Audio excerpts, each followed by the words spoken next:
오늘 그 초청 좌담회는 노동당에서 주최하고 또 주변에 계신 사회주의에 관심 있는 정당 또는 제 단체에 참여 요청을 드렸습니다. 사회주의 노동자당 변혁당에서도 오셨고요. 일일이 한 분 한 분 소개해드리지 못하는 걸 좀 양해 부탁드리겠습니다.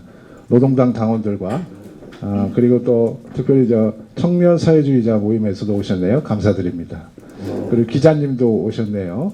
많은 취재 관심 부탁드리겠습니다. 그리고 시민이시라면서 관심 주시고 오신 분도 계셨습니다. 오늘 좌담회의 제목은 세계 좌파 정당 그리고 노동당의 역할과 앞으로의 가능성에 대해서 이야기 나누는 시간을 가지려고 합니다. 오늘은 강연회는 아니고요. 좌담회라서 사회자가 몇 가지 주제에 대해서 일종의 화두를 던지듯이 말씀을 건네고 박노자 교수님께서 첫 번째 모두 발언처럼 말씀을 하시고 또 좌중에 계신 동지들께서 좀 관심 있는 분야나 또 하고 싶은 말씀도 하실 수 있는 그런 순서로 진행을 하려고 합니다. 주제는 세 가지 정도로 준비를 했는데요. 하나는 세계 좌파의 현재 모습, 소비에트 붕괴 이후 미국이나 유럽 쪽의 좌파들의 현재 모습은 좀 어떠한지를 살펴보고, 두 번째는 우리 사회, 한국 사회의 현재 모습, 좌파들의 특별히 민주노동당이 갈림 이후에 우리 좌파들이 지금 어떤 모습을 하고 있는지, 그리고 어쩌면 약간 논쟁의 여지가 있긴 하겠습니다만 진보와 좌파가 우리 앞으로 함께 어떻게 해야 할지, 혹시 진보와 좌파는 조금 다른 점도 있는 것은 아닌지 이런 대화를 좀 나눠보고요. 끝으로는 우리 노동당의 역할과 앞으로 가능성에 대해서 좀 이야기하는 그런 시간을 하고 마치려고 합니다. 2시간 정도 생각을 하고 있고요. 조금 시간이 되면 일반 시민들께서도 관심 주시고 오셨고 기자님들도 오셨기 때문에 시간이 되면 또 말씀을 드리도록 하겠습니다. 그리고 3시 정도에 마칠 예정입니다. 그럼 먼저 오늘 소개해드리겠습니다. 노동당 당원이시죠. 그리고 오슬로 대학에서 동양학과 교수를 하고 계신 박노자 동지 소개하겠습니다. 큰 박수 부탁드리겠습니다. 반갑습니다. 네. 우선 굉장히 오래간만에 이렇게 뵙는 것 같습니다. 예. 지난 명동성당에서인가 한번 강연회를 한번 하셨었죠? 예. 향림교회. 향림교회에서. 하우코트 그 건너편에. 예, 그러시죠. 그가 2004년도. 예, 굉장히 오랜만인 것 같습니다. 예. 워낙 바쁘셔가지고. 16년이 지났죠. 예, 16년이 무려 지난 일입니다. 그래서 이번에도 참 어렵게 모셨고요. 좀 최근에 좀 근황은 어떠신지 동지들께 인사 말씀 좀 부탁드리겠습니다. 네, 좀 특별히 근황이라고 할 만한 거는 없고요. 그냥 여전히 수업 노동을 하고 있는데 좀 아무래도 여기 노동당이고 하니까 저는 한국에서 노동당 당원이지만 또 노르웨이에서 동시에 노르웨이 족색당 당원이기도 합니다. 족색당도 급진적 사회주의 전당이고요.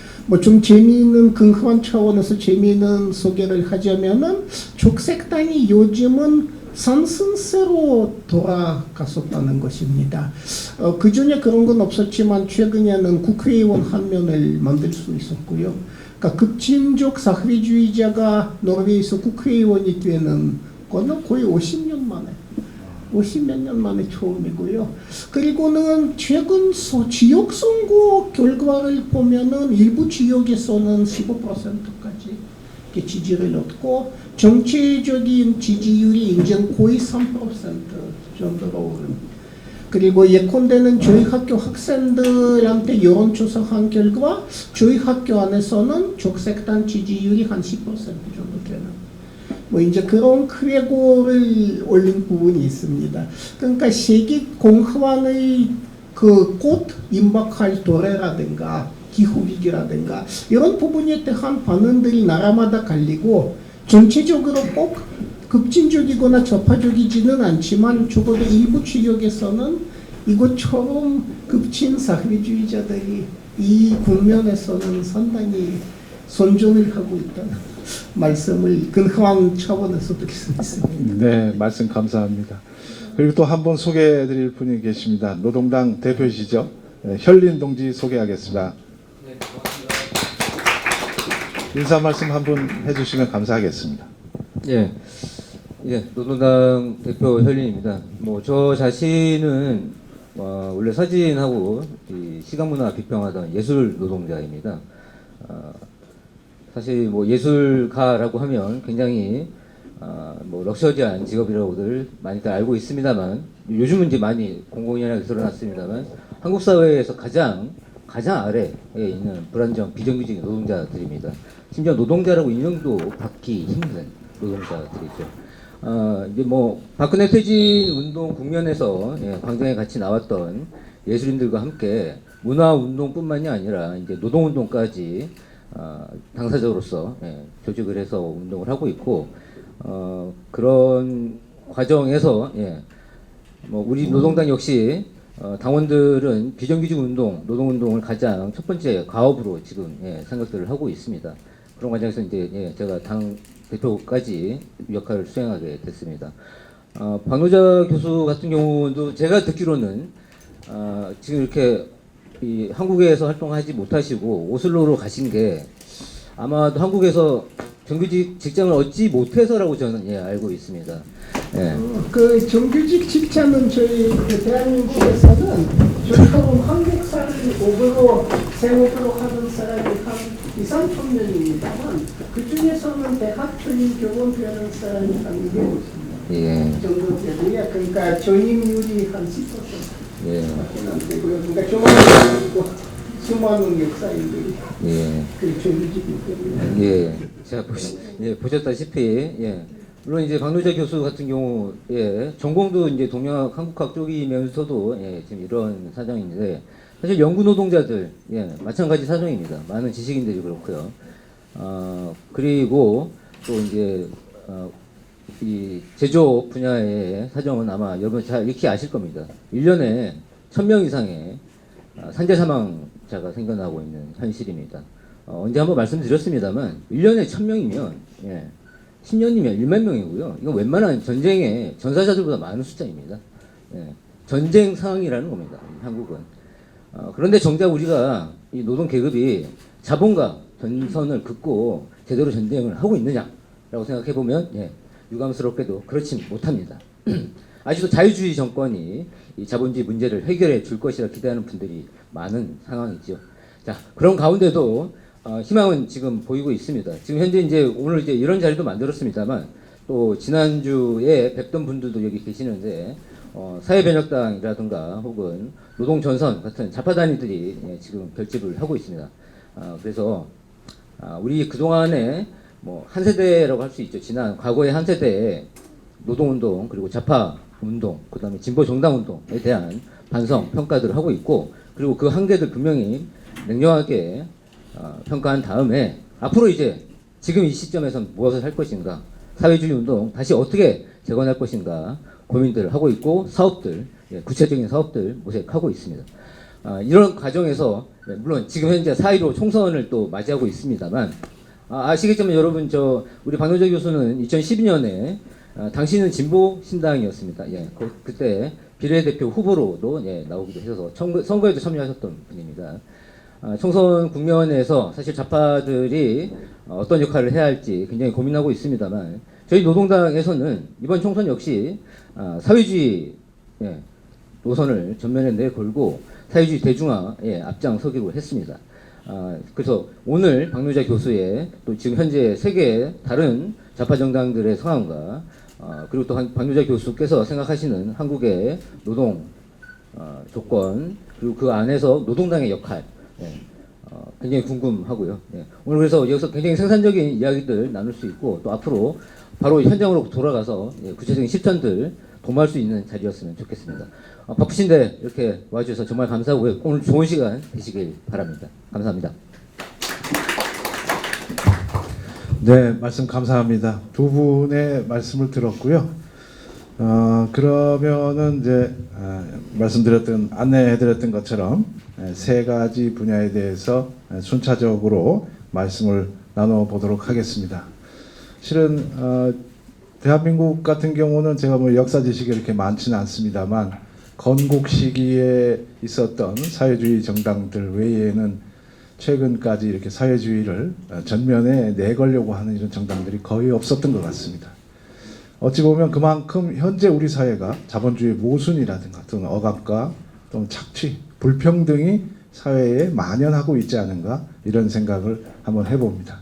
이런 면에서 우리 사회뿐만이 아니라 세계적인 좌파 정당들 그리고 세계의 자본주의 문제점들이 어떻게 나아가고 있는지 좀 살펴본다는 뜻에서 첫 번째 주제는 세계 좌파 정당들의 현재 모습, 특별히 소비에트 붕괴 이후라든가 또는 미국과 유럽의 경우의 예를 좀 들어주시면 더 감사하겠고요.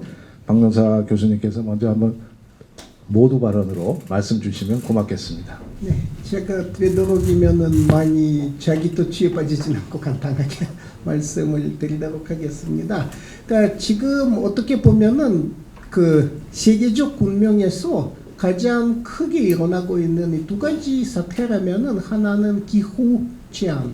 그러니까 제가 지금 노르웨이에서 왔습니다만은 노르웨이도 거의 한국하고 같은 날씨입니다.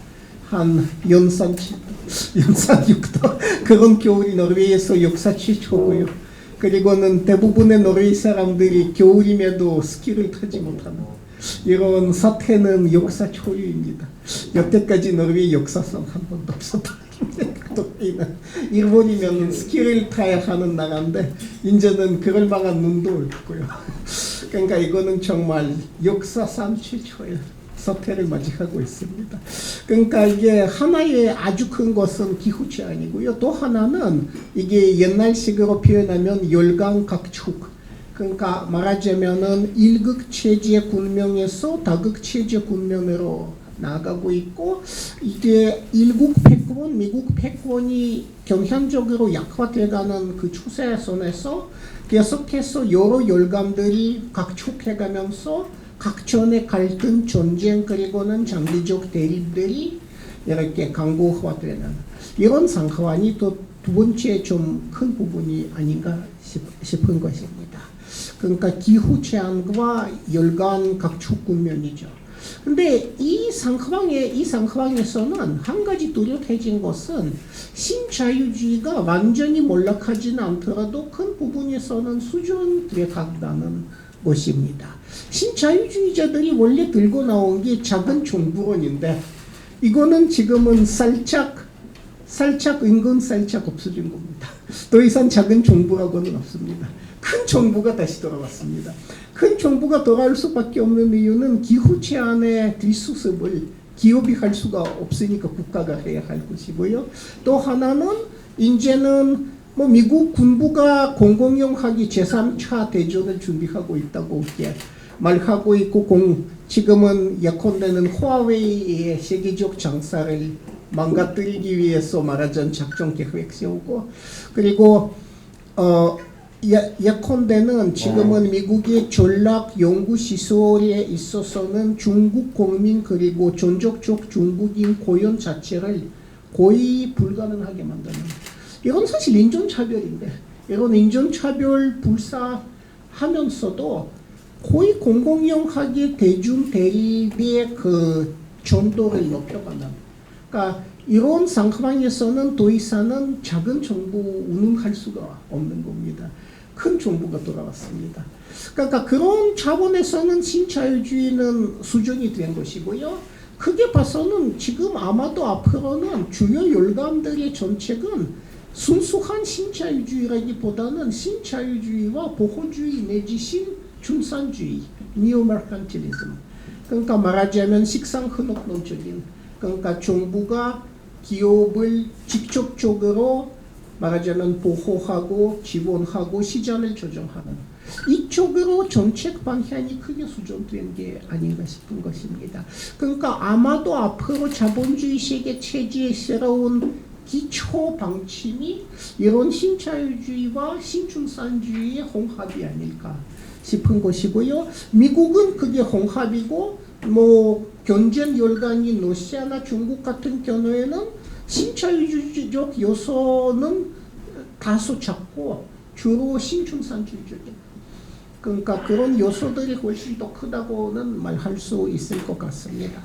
그래서 큰 정부는 돌아왔고 신중산주의로 돌아서고 있습니다만은 어떤 면에서 신자유주의가 여전히 기승을 부리고 있기도 합니다. 어떤 면인가 하면은 소위 경향적인 임금 억제 정책 그리고 노동계급 분열 정책입니다.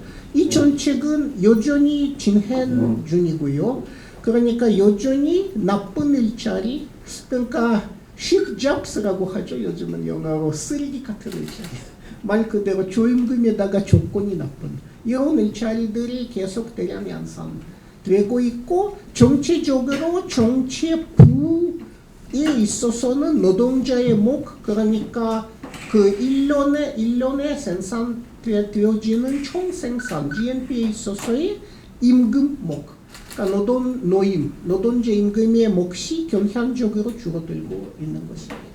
이 부분에 있어서는 신자유주의가 수정되지는 않았습니다. 그러니까 노동에 대한 그 지속적인 구조적 약탈은 진행됩니다만은 더 이상 작은 정부 아닌 큰 정부, 그리고 그것도 각전의 전쟁들을 획책하고 있고 전쟁 준비를 공공연하게 대놓고 하고, 그리고 계속해서 대리전들을 치르고 있고 대외적인 공격들을 계속하는 이제 그런 큰 정부가 이와 같은 정책을 수행할 것이라고 봐야 하는 것입니다. 이제 인기가 좀 떨어졌다 싶으면 예컨대는 이란의 수장 한 면을 낭살한다든가, 그러니까 그렇게 해서 인기몰이하는 것이 뭐 공공연한 전략으로 거의 자리 굳힐 것 같은데요. 근데 재미있는 것은 미국과 이란의 대결 국면에 있어서는 미국의 편이 확실하게 선 나라들이 없었다라는 사실입니다. 그러니까 1급 체제나 미국 패권이 경향적으로 약화돼가는 부분을 보여주는 것이기도 하죠. 어디까지는 미국과 이란 국가 대국가 대결이었지 거기에서는 그 동맹국들이 그다지 적극적으로 가담하지는 않았습니다. 그래서 그거는 이제 세계 체제의 전반적인 상황이라고 할 수가 있는 것인데, 그럼 좌파의 위치와 역할이 무엇인가? 아주 장기적 차원에서 이야기하자면은 좌파는 장기적 하락을 계속하고 있는 게 아닌가 싶습니다. 만약에 예컨대 유럽에서 유럽 좌파가 온건 좌파, 극진 좌파 그 합산을 해서 받는 표의 수를 그래프로 나타낼 경우에는 그 그래프에서는 전점이 70년대 중후반일 겁니다. 그때는 좌파의 정치적인 몫은 그 절정에 달했습니다. 그 다음에는 경향적으로 하락하기 시작했고요. 소련의 몰락 이후에 그 하락이 조금 더 가속화됐다고는 할 수가 있는 것입니다. 그래서 크게 봐서는 그 추세는 크게 바뀌지는 않았습니다. 한 가지 재미있다라기보다는 슬픈 부분입니다만은 2008년에는 세계 공화국이 도래해갖고 좌파한테는 말하자면 큰 기회가 주어진 겁니다. 그 국면에서는 좌파는 분명히 그 정치적인 몫을 늘릴 수도 있었는데 아쉽게도 그 기회를 거의 이용하지는 못했습니다. 그 세계 공화국으로 인해서 유럽 전체에 있어서는 온건 우파, 온건 좌파다 그 몫이 줄어들었습니다. 그러니까 3인당도 보수당도 몫이 줄어들었는데 일단은 정치가 극단화되는 모습을 좀 보였습니다. 그런데 크게 봐서는 극좌, 그러니까 극진 좌파보다 극우들이 챙긴 몫이 훨씬 더 컸습니다. 그러니까 지금 같은 경우에는 프랑스에서는 국민전선당이 전체 극진 좌파가 받는 표보다 한 3배 더 많은 표를 받고 있고요. 독일에서 같은 경우에는 역시 독일을 위한 대한당이 좌파당보다는 주마다 조금씩 다릅니다만 구동독의 일부 주에서는 한 2배 더 많은 표를 받고 있는 이제 그런 상황입니다. 그러니까 그 2008년 공화당에 대한 불만표, 불만표들을 급진주합파 일부는 가져갔습니다만 소반에서 보데모스라든가 이제 일부의 성공 사례들이 있었습니다만 크게 봐서는 급진 우파의 출현으로 인해서 그 효과가 상대화됐고 70년대 후반 이후의 경향적인 좌파의 하락세는 크게 반동되지는 않았습니다. 최근 작년에 유럽 연합의회 총선으로 봤을 때는 급진 좌파는 일부 지역에서는 입후보되지는 못했고 선정한 지역들이 극히 일부입니다. 스페인 지역 일부, 스페인의 남반부, 그리스, 포르투갈, 그리고 구돈독 지역과 중공업이 집중되어 있는 스웨덴 남부 그리고 일부 스웨덴 북부 지역 거기에는 좀 선전을 했지만은 극히 지역적이고요. 이게 그러니까 이 20세기 초반에는 있을 수 없는 일이었습니다만 지금 같은 경우에는 유럽에서는 급진 좌파가 없는 나라들이 굉장히 많습니다. 아예 없는. 예를 들어서는 제가 자주 다니고 이렇게 친구들이 많은 나라 중에 하나가 폴란드입니다만은 폴란드 노동자들의 힘을 솔리다르노시티 노조도 보여주고 그렇지 않았습니까? 폴란드 급진 좌파는 정치적으로 존재감이 거의 없습니다.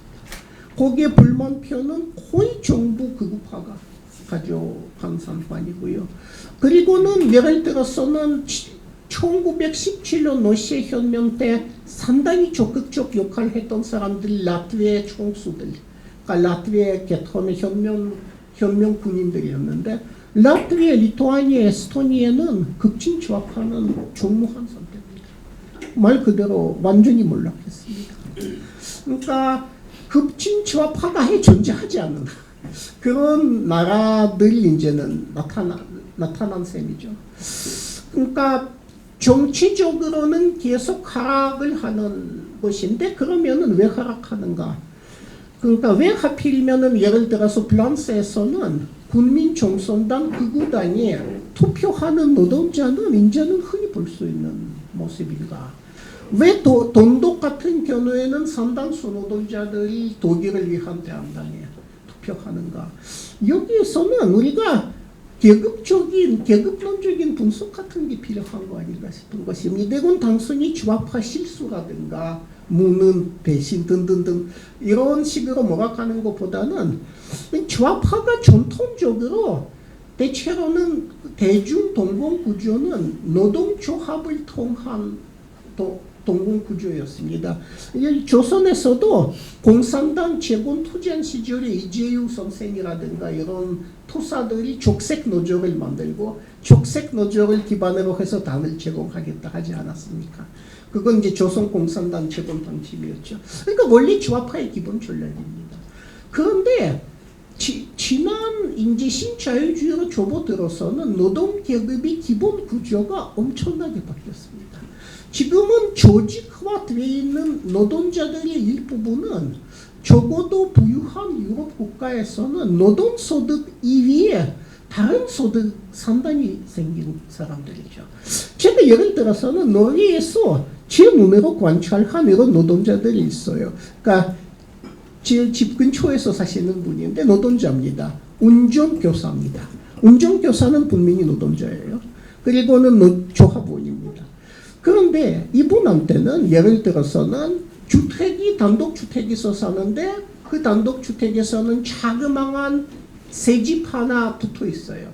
그 새집을 그 노르웨이 노동자는 리투아니아 계통의 이민 노동자한테 세놓고 이렇게 세놓고 주고 거기에다가 이제는 주택 입대 그 월세를 챙기는 겁니다. 이거는 말하자면 임대소득이죠. 그런데 동시에 같은 노르웨이 노동자는 펀드 투자도 합니다. 대체로는 은행이 어느 정도 돈이 쌓이면 은행은 펀드 투자를 강추하죠. 이 펀드 투자는 이제 여러 가지 방식이 있는데 가장 소득 많이 나는 펀드 투자는 개도국 경제 투자들이죠.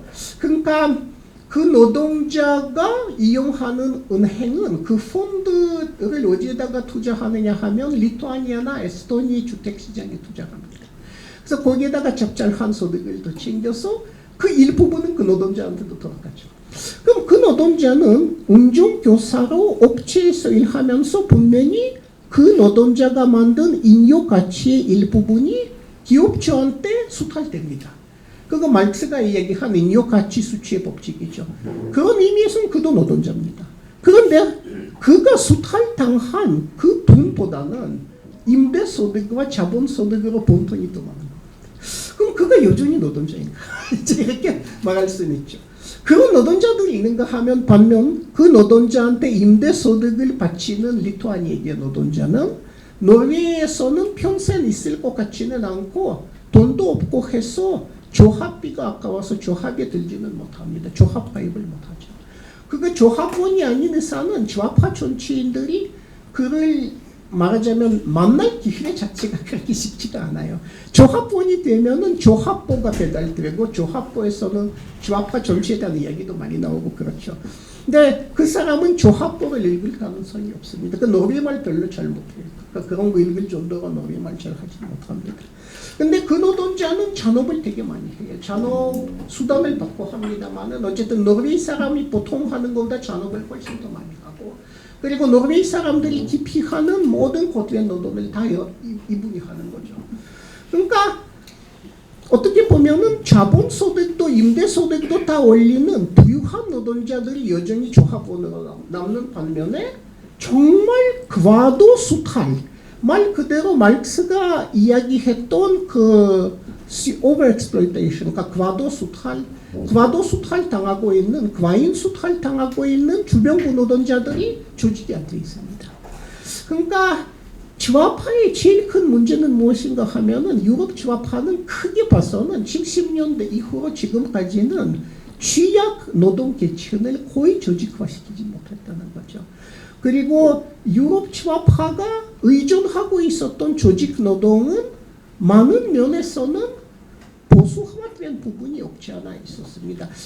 여기에서 제가 한 가지 단서를 달아야 합니다. 저는 노동귀족이니 이런 단어를 절대 사용하지는 않습니다. 노동자의 인상 귀족일 리가 없죠. 계속해서 인력가치 수탈 당하는 건 사실이니까.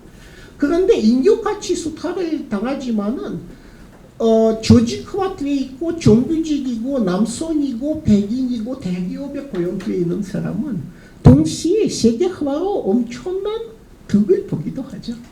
지금은 노르웨이 대기업에서 일하고 있는 노르웨이 백인 남성 정규직 노동자라면은 휴가는 한 달 정도 되거든요. 그러니까 그 동안에는 그 히랍이라든지 뭐 소바나라든지 어디 태국이라든가 이런 데 가서 귀족처럼 휴양지에서 살 수 있는 거죠. 그런데 귀족처럼 휴양지에서 살 수 있는 배경에는 예컨대 태국 노동자들이 주임금이 있는 거 아닙니까?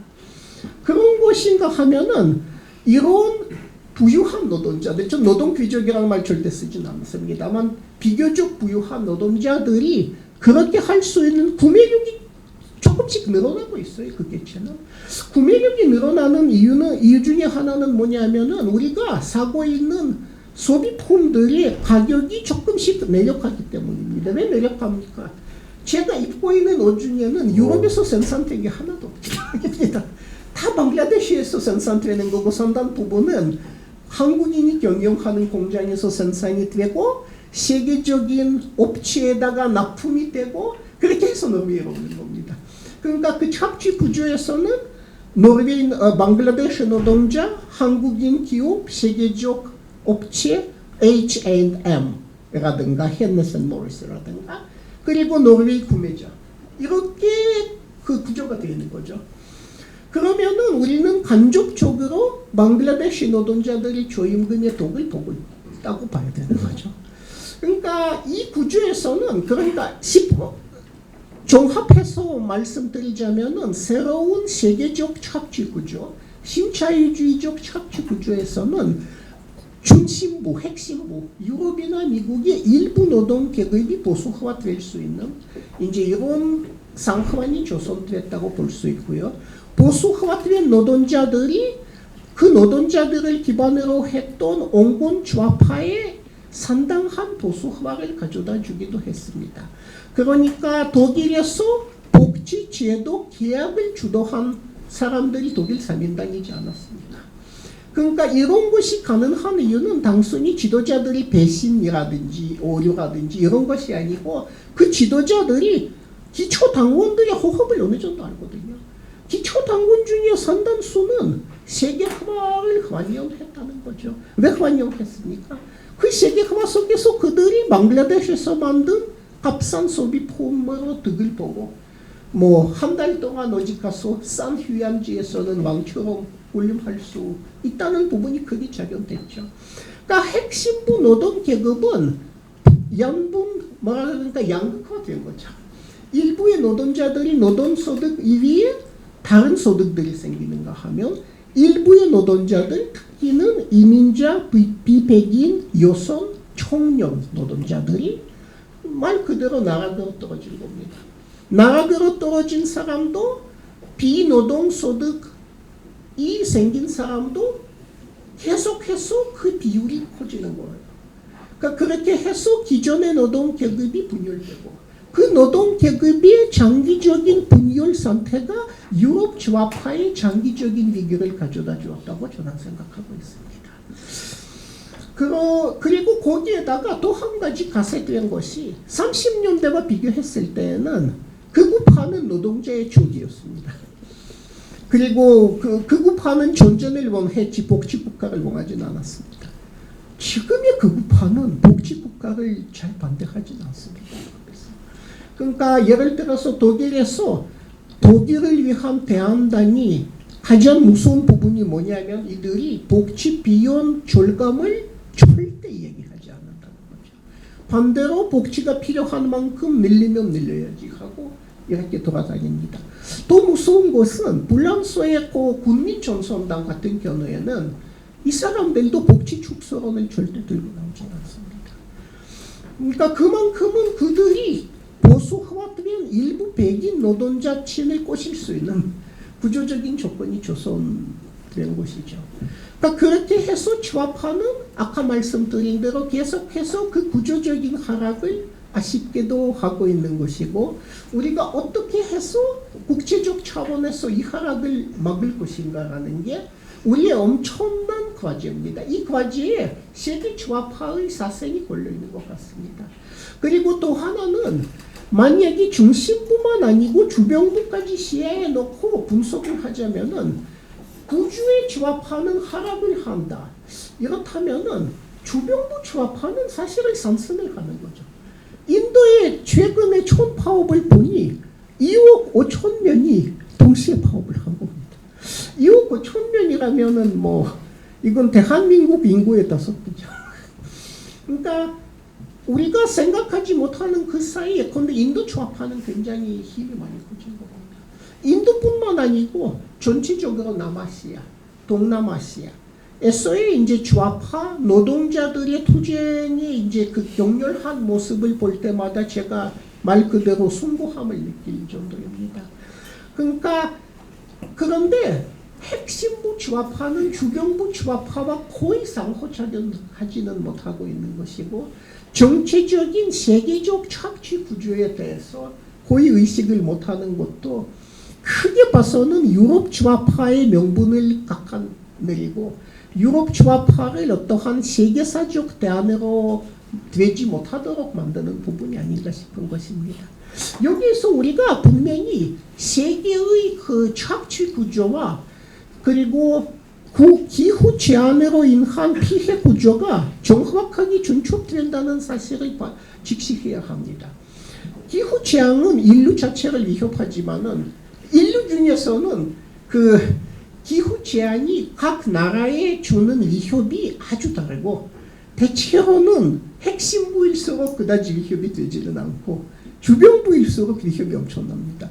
지금은 유엔에서 만든 예측입니다만 2050년을 기하여 이야기하자면은 2050년까지 유럽이 기후 변화로 GNP의 1.7% 정도 상승할 거라고 봅니다. 한데 남아시아는 GNP의 4% 정도 상승합니다. 그리고 남아시아 같은 경우에는 특히 방글라데시 조지대 같은 경우에는 침몰돼 갖고 사람 못 살게 될 겁니다.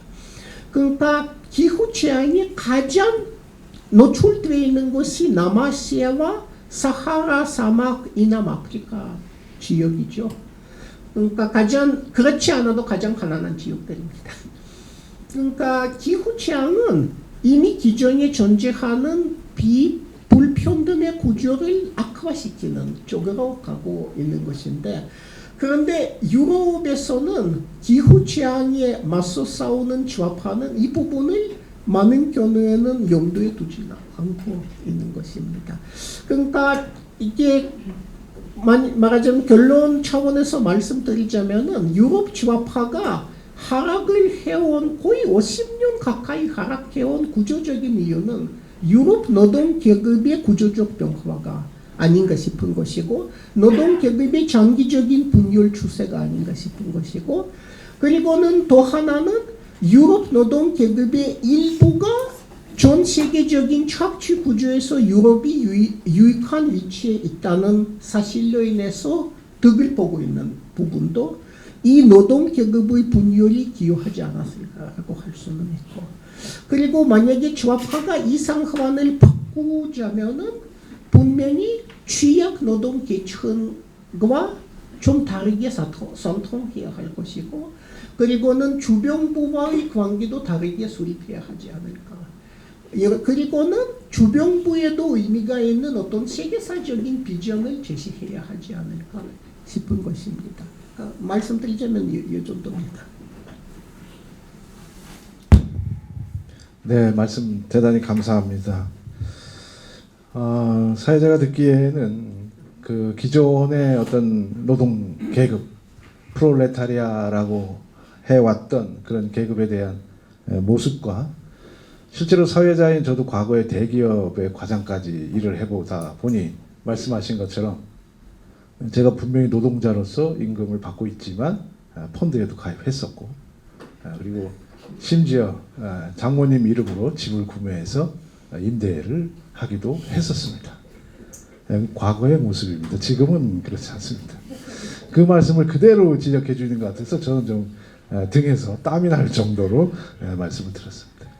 아마 앞으로 우리 좌파들은 좀 더 착취당하고 있고 불안정한 노동자들, 프레카리아타라고 하나요? 그런 쪽으로 어떤 연대와 관심을 더 가져야 할 것이 아니냐라는 말씀으로 이해했습니다. 참고로 노동당에서는 이번 총선 정책 중에 하나로 물론 노동시간 단축이라든가 여러 가지 공약들도 있습니다만, 핵심 공약으로는 그런 불안정 노동자들에 대한 파견법 자체를 아예 없애야 한다는 그런 공약을 준비하고 있습니다. 추가로 한 가지 좀 더 말씀을 여쭤보자면, 최근에 미국 같은 경우도 좌파 또는 사회주의에 관심이 많은 젊은 이들이 샌더스라는 인물과 함께 이렇게 미국 내에서도 사회주의를 이야기하는 그런 모습들이 있는데요. 그런 점에 대해서는 좀 박 교수님께서는 어떻게 보고 계십니까?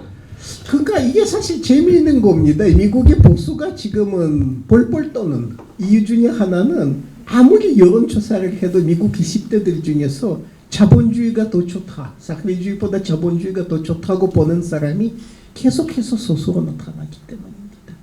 그러니까 대개는 자본주의 선호층은 45%에서 49%까지, 사회주의 선호층은 50%에서 55%까지 이렇게 나타나고 있어서, 미국의 보수는 뭐 스탈린주의 끔찍함을 줬느냐라는 식으로 거기에다가 표현을 합니다. 그런데 그거는 상당히 고무적인 현상이죠. 상당히 고무적인 현상입니다만은 여기에서 우리가 분명하게 기억해야 하는 부분이 있습니다. 그들이 사회주의라고, 미국은 많은 면에서는 유럽에 비해서는 구시대적 사회죠. 그러니까 유럽에 있는 복지국가라든가, 그러니까 예컨대는 무상 의료라든지 무상 교육이라든지 유럽인들한테 이미 당연시 되는, 유럽의 극우도 무상 의료나 무상 교육을 보통 건드리려 하진 않습니다. 그러니까 이거는 미국에는 그 자체가 없는 거죠. 미국은 상당 부분에 있어서는 비구시대적인 나라입니다. 구시대적 사회고요. 그리고는 불평등이 거의 다른 지역에서 상상할 수 없는 정도로 간극이 큰 사회죠. 노르웨이 기업에서는 전 지배인과 노동자 임금 차이가 많아야 5배 정도, 5배도 사실은 드물죠. 근데 미국에서는 총지배인과 노동자 임금 차이는 많으면 550배. 그건 상상이 불가능한 그 차원입니다. 미국은 상당히 특이한 사회죠. 그래서 미국 같은 경우에는 사회주의가 무엇인가 하면 유럽과 같은 제도를 이야기하는 겁니다. 대체로는 수준 자본주의 정도를 이야기하는 거죠. 근데 미국의 총자본의 입장에서는 수준 자본주의는 꼭 그렇게 나쁜 것이 아닐 수도 있습니다. 이유는 간단합니다. 미국 산더스파와 미국 주류 사이의 가장 큰 차이 중에 하나는 무상의료, 그러니까 국가화된 무상의료 문제죠. 산더스는 캐나다나 영국이라든지 이와 같은 국가화된 무상의료를 몽하는 사람입니다. 근데 재미있는 것은 이거는 사실은 많은 미국 기업인 입장에서는 좋을 수가 있다는 거예요. 왜냐하면 지금 상태에서는 대기업이면은 노동자들한테는 의료보험을 사줘야 하고 완전히 기업인만이 지출하는 건 아니지만 대개는 기업인과 노동자가 반반 의료보험비를 내야 하는 거죠. 그러니까 일반 기업들이 의료보험 회사한테 수탈당하는 그런 구조입니다. 그래서 만약에 샌더스의 말대로 무상의료로 간다면은 의료보험 회사들이 그렇다면은 아주 비즈니스가 줄어들어 다른 쪽으로 투자를 해야 할 것이고 일반 제조업이라든가 하이테크 기업들은 회계상으로는 많은 이득을 볼 겁니다. 그러니까 기업세를 조금 더 내더라도 대체로 계산이 맞을 수도 있어요. 그래서 재미있게도 이 부분은 기업인들마저도 지지하는 경우가 있는 겁니다. 그러니까 사회주의라는 단어를 그들이 쓰고 있습니다만 실제로는 어디까지나 유럽 정도라도 수준 자본주의를 한번 쟁취해보자는 이야기인데 그건 나쁠 게 없지만 그건 우리가 생각하는 사회주의하고는 좀 차이가 클 거 아닌가 싶습니다. 첫 번째 주제로 말씀을 나눴던 좌파 세계의 현재 모습들에 대해서 좀 혹시 박 교수님께 질문이나 아니면 견해나 의견을 좀 내실 만한 분 계실까요? 예, 선생님 말씀하시죠. 예, 우리 발제자에서는 하여튼 유럽에는 좌파들이 있지만 복지가 뭐 교육이라든가 우리도 보면 30세대 독일, 프랑스 혹은 북부에 알고 있잖아요. 그 사회보장이 비교적 잘 돼 있다. 이렇게 해서 그 반발이 있는데 미국은 그 격차가 크다. 이렇게 하고 그러나 어쨌든 일반적으로 계획에서 임금소득 외에 임대소득이라고 가전소득이 걸리고 이런 소득을 얻기 때문에 자본가와 이해관계를 같이 하는 측면이 있어서 좀 더 투쟁적인, 전투적, 개력적인 이런 투쟁으로 나서기 어렵다. 그래서 사회민주주의, 개량적인 이 정당의 대개 내에 안착하고 있다 이렇게 얘기했는데 그러나 인도는 예를 들어서 2억 5천만이 파고 그다음 동남아도 그렇고 뭐 적도 이남 아프리카도 그렇고 그렇다면은 세계 앞으로 프로레타리아 세계적인 차원에서 한다면은 이 기본적인 바탕의 동력은 이런 데서 나오는 거 아닙니까? 동남아, 적동남아, 중남미도 뭐 이런 데 있고 그 다음에 유럽이나 미국은 좀 부차적으로 해나가는 건데 그 부분을 안해서 그렇다면 옛날에는 뭐 세계혁명하자 세계혁명조직이 있었는데 요즘은 어떤 조직들이 국제연대 혹은 국제통일적인 좌파 혹은 의용개혁적인 이런 연대를 해나가고 있는지 그리고 이런 전망이 뭐 또 그 다음 주제도 있지만 우리가 발전자가 어떻게 생각합니까? 어떻게 해야 된다고 생각합니까? 그게 사실은 저도 사실 굉장히 안타까워하는 부분입니다. 아쉽게도 고민테른이 스탈린에 의해서 해산당한 뭐 해산당하기 전에 간부들이 거의 다 천살림을 당했습니다. 그러니까 그 이후로는 사실은 보편적인 세계 좌파를 규합할 수 있는 이런 기관이 존재하지는 않는 것이고, 지역 좌파는 조직화되어 있죠. 예를 들어서 유럽에서는 급진 좌파 전단들의 모임은 있습니다. 그러니까 유럽 레디컬 레프트, 이렇게 거의 가입된 단들 보면은 독일의 좌파단, 노르웨이 적색단이라든가 이제 이런 단들, 이런 성향의, 그리고는 스웨덴의 좌파단, 그리고 덴마크의 족녹 명단단, 이제 이런 단들입니다. 근데 그런 거는 어디까지는 유럽 안에서의 모임이고요. 사실은 핵심부와 그 주변부 나라들의 좌파가 만날 수 있는 그 장소 자체가 아주 제한되어 있는 겁니다. 과거에는 세계사회 포럼, 포르토알레그레라든가 이제 거기에서는 만나고 그런 기회가 있었지만은 그거는 어디까지는 일회성 행사 차원이었고요. 지금 같은 경우에는 서로 뭐 대표단들이 왕래하고 그렇지만은 서로를 굉장히 잘 모르기도 합니다. 지금은 예컨대는 스칸디나비아에서는 인도 좌파를 연구하는 전문가 한 명이 없는 거예요. 그러니까 인도학 전문가들은 존재하지만은 인도 좌파 연구하는 한 사람도 북구 전체에 없습니다. 서로를 굉장히 잘 모릅니다. 이제 이런 부분이 있죠. 그러니까 지금 같은 경우에는 세계 체제는 엄청나게 뭐라 그럴까, 양극화되어 있는 세계죠. 독일에서 노동자의 삶의 방식이라면은, 그리고 독일 노동자의 일론 소비량이라면, 이거는 방글라데시에서는 중간 기업가 정도 되는 겁니다. 그러니까 그건 독일에서는 노동계급이라면, 그건 방글라데시에서 같은 양의 소비를 하고 같은 라이프스타일 즐기는 사람은 기업가치 될 겁니다. 그러니까 그만큼은 우리가 엄청나게 양극화된 세계를 사는 것이고, 이 양극화된 세계에서는 그러니까 말하자면 핵심부와 주변부 사이의 대화 자체가 이렇게 많지가 않은 것이 어찌 보면은 불가피한 상황이고, 사실은 구미권과 일본은 전 세계적인 하나의, 이게 영어로 표현하자면 gated community, 이게 외부인 접근이 차단되어 있는 주산복합체, 이게 롯데 스카이캐슬이 된 거죠. 그러니까 사실은 좌파든 아니든 간에 인도 사람으로서는 쉥겐 비자를 받아갖고 유럽 가는 것 자체가 고통 중에 고통입니다. 비자 받기 위한 서류들이 하도 많으니까. 한국 사람이야 그냥 갈 수 있지만.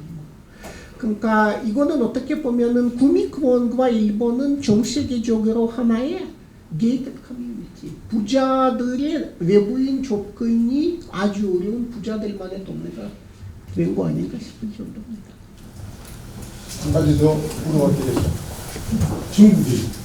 중국, 베트남, 큐바가 원래는 공산주의 혹은 사회주의 국가로 그래서 붕괴해 왔는데 어쨌든 소동구처럼 붕괴하지 않았어요.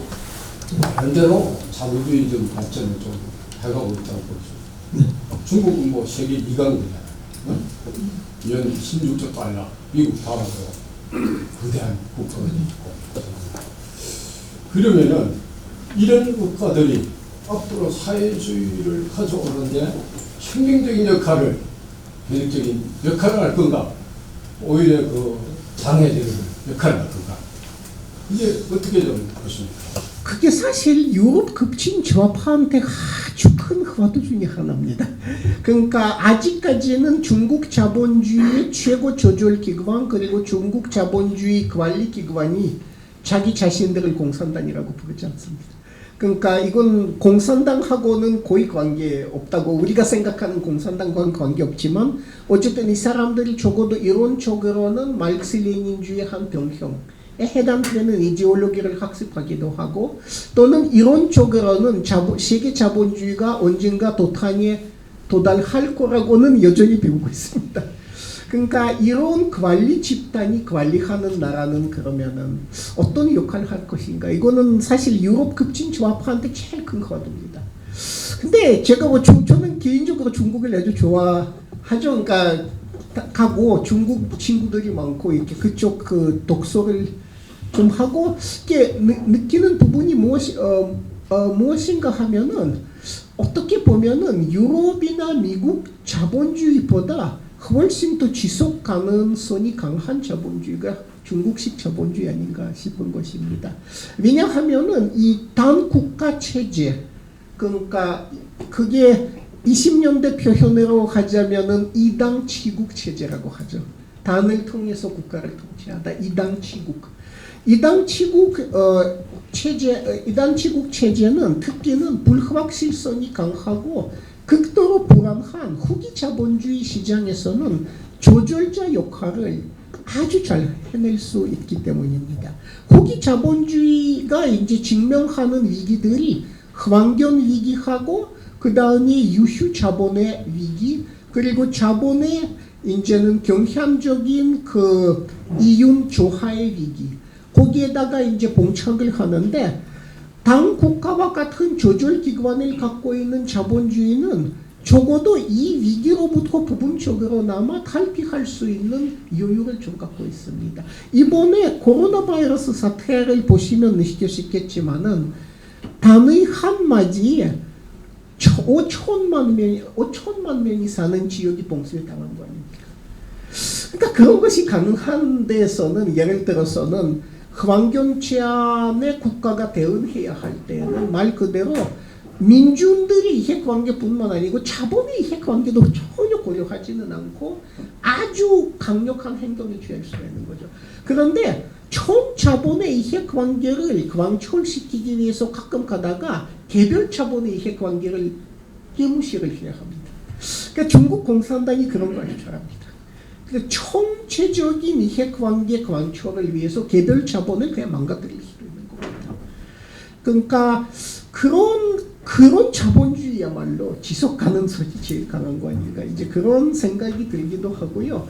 오히려 그리고 중국이 특히는 대미 대립 구도로 가고 있는데, 지금은 장기적인 대립 구도로 가고 있는데, 이 대미 대립 구도에서는 당과 국가에 대한 그 어떤 이탈도 결국에는 친미 행위, 배신 행위, 조국 배신 행위, 이런 것으로 쉽게 매도될 수가 있고, 그리고는 중국의 급진적 사회주의자분들하고 제가 이제 가끔 만나서 이야기하고 그렇지만, 이분들도 지금 공산당의 모습에 대단히 비판적이지만 기본적으로 모택동주의자들이고, 모택동주의 차원에서는 어쨌든 당 국가 지배 체제, 이당 치국 체제 자체를 부인하지는 않습니다. 그러니까 그들이 생산 직접 담당자들이 민주적으로 생산을 관리하는 그런 민주적 사회주의를 그다지 염두에 두지는 않는 것이죠.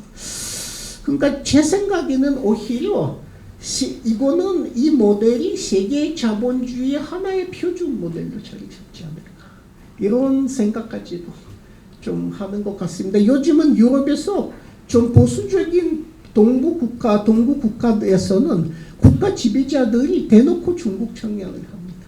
특히 헝가리가 좀 심합니다.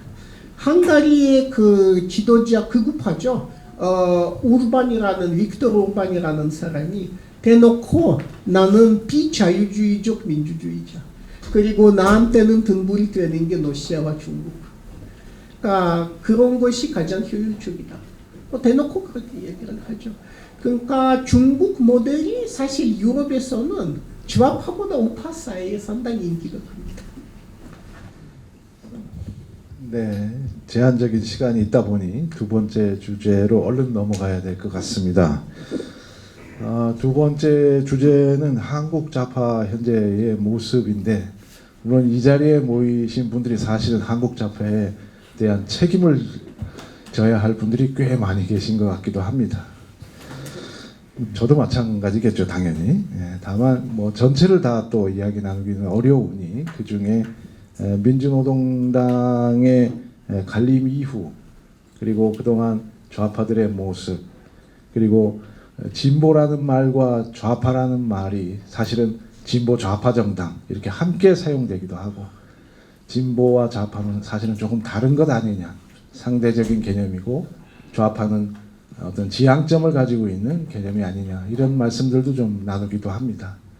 우리 내부에서 보는 시각과 또 달리 또 박노자 교수님께서 보시는 또 유럽과 또는 한국의 이런 현재의 모습 좀 비교해서 말씀해 주시면 고맙겠습니다.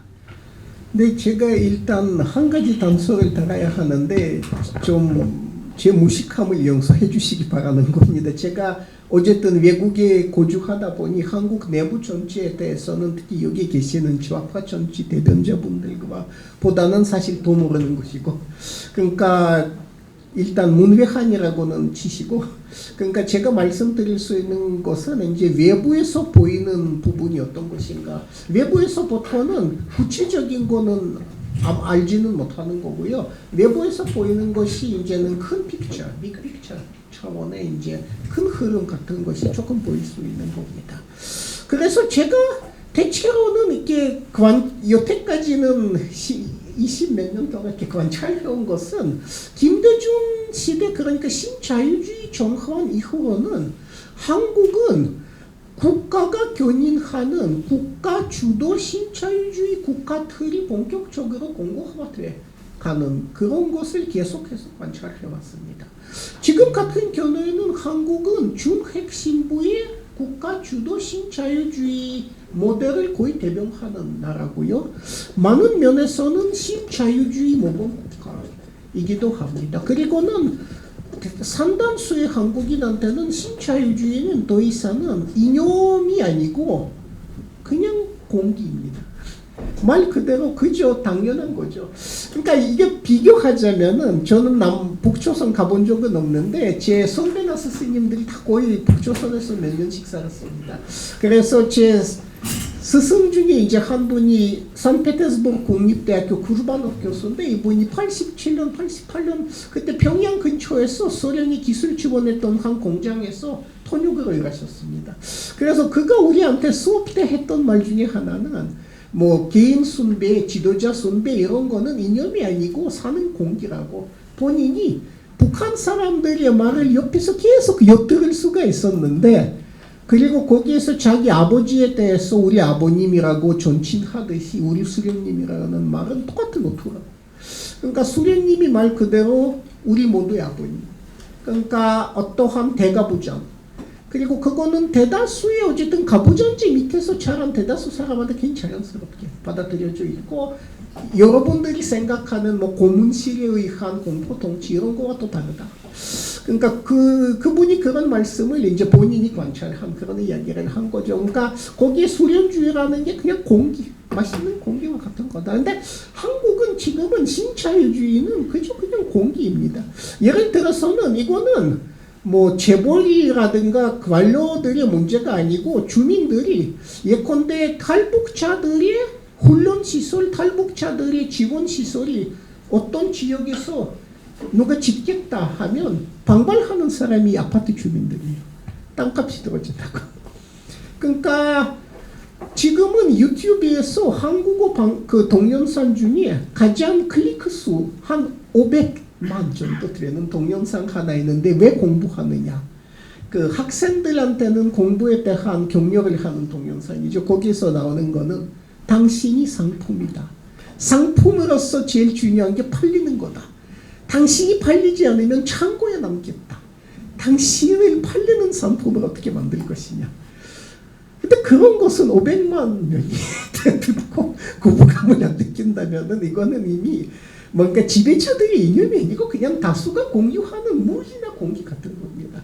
그러니까 이게 외부에서 보이는 대한민국은 모범적 신자유주의 사회죠. 그럼 이 모범적 신자유주의 사회에서는 예를 들어서는 좌파 문제가 대체로는 어떻게 정리되었는가?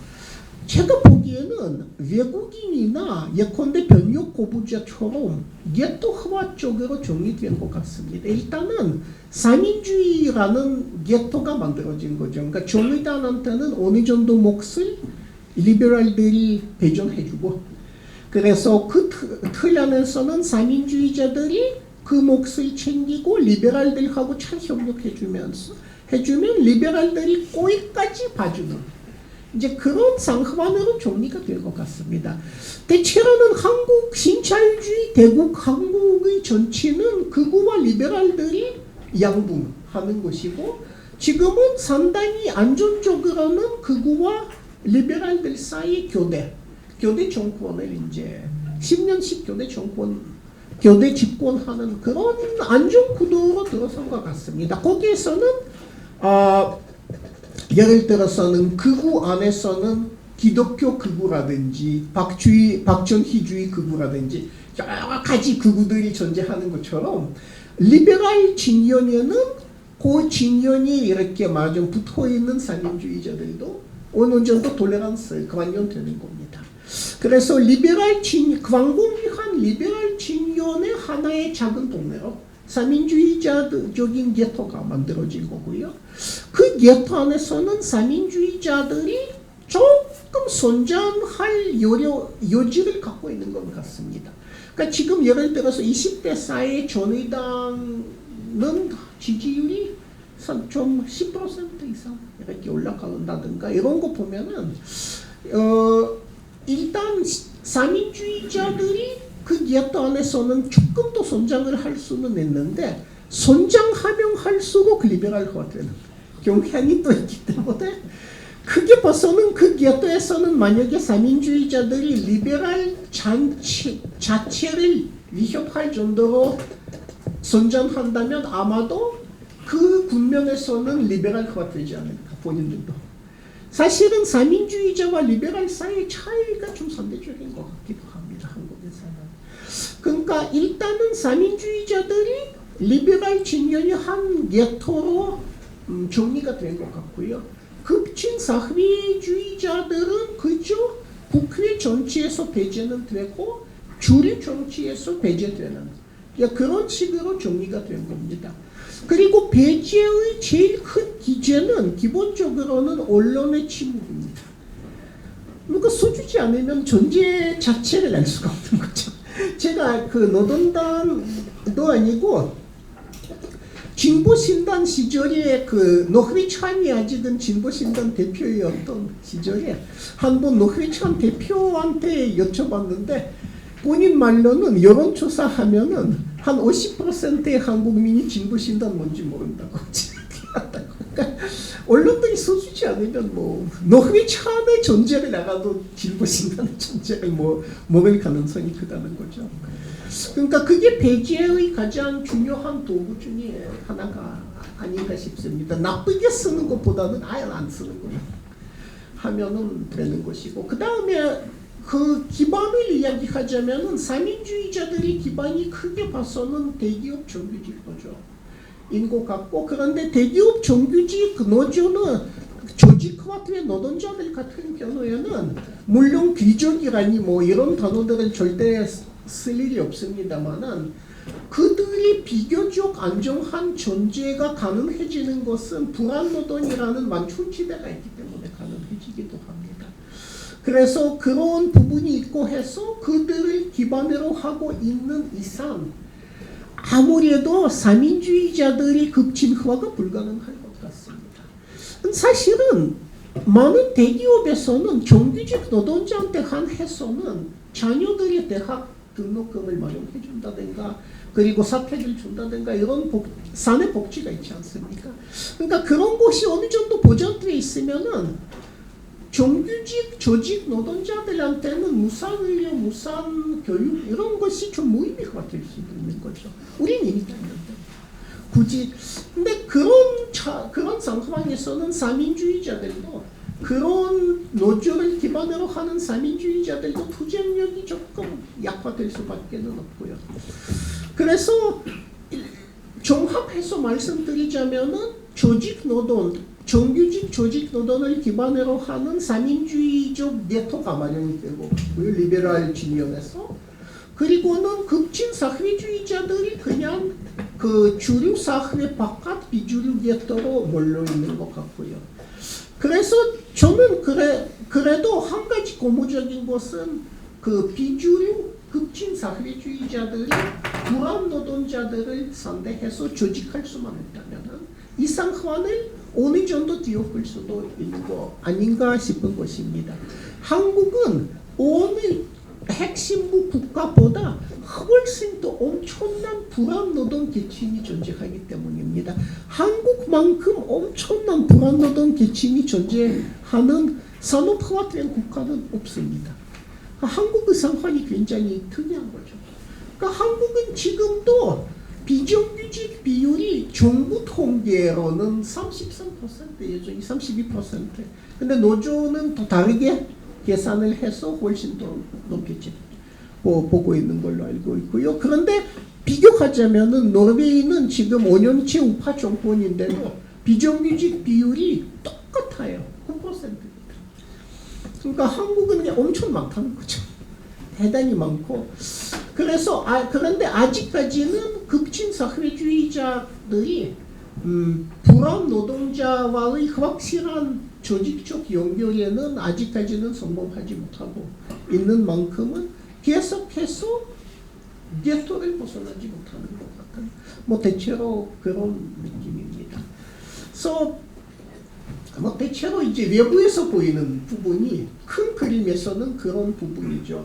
모범 신자유주의 국가로 자리 잡은 것 같고 신자유주의는 다수의 통념이 된 것 같고 공기가 된 것 같고 그리고는 조직 노동자들을 기반으로 하는 정치인들이 사민주의 정치인들이 리베랄 측면에서 나름 자리 잡은 것 같고 그리고 급진주의자들이 주류 그러니까 제도권 밖으로 밀려나서 게또 생활을 하는 것 같고 뭐 대체로 여기까지인 것 같은데 여러분들이 저보다 훨씬 잘 아시는 부분인 것 같아서 제 사실 말씀을 여쭤보고 싶습니다.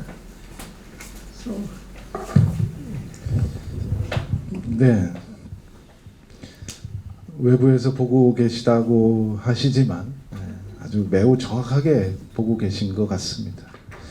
어쩌면 조금 이렇게 한 말씀 여쭤보고 싶기도 한데요. 말씀하신 것처럼 이제 우리 급진 좌파들은 불안정 노동자들과 함께 더 많은 조직을 해야 된다라는 말씀을 계속 듣고 있습니다. 실은 지금 자리에 민주노총 부위원장님 계셨었는데 민주노총에서는 이런 불안정 노동자들에 대해서 어떻게 조직하고 계신지 잠깐 말씀을 좀 듣고는 싶었는데 자리를 바쁘신지 비우셨어요. 전 직무대행께서 와 계신데 잠시 한 말씀 좀 여쭤봐도 괜찮을까요?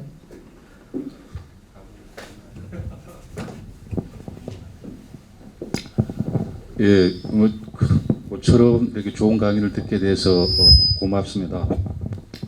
저는 전 2년 전 민주노총 수석부위원장 했던 최종진입니다. 뭐 1시간 가까이 들으면서 유럽의 좌파들의 현재 그 상부층 노동자들의 뭐 임대 또 뭐 펀드 투자 이런 모습들이 저는 뭐 우리 하나도 다르지 않다고 생각 들거든요. 이 자리에 있어서 우리가 사실은 공유하고 해야 될 것은 똑같다.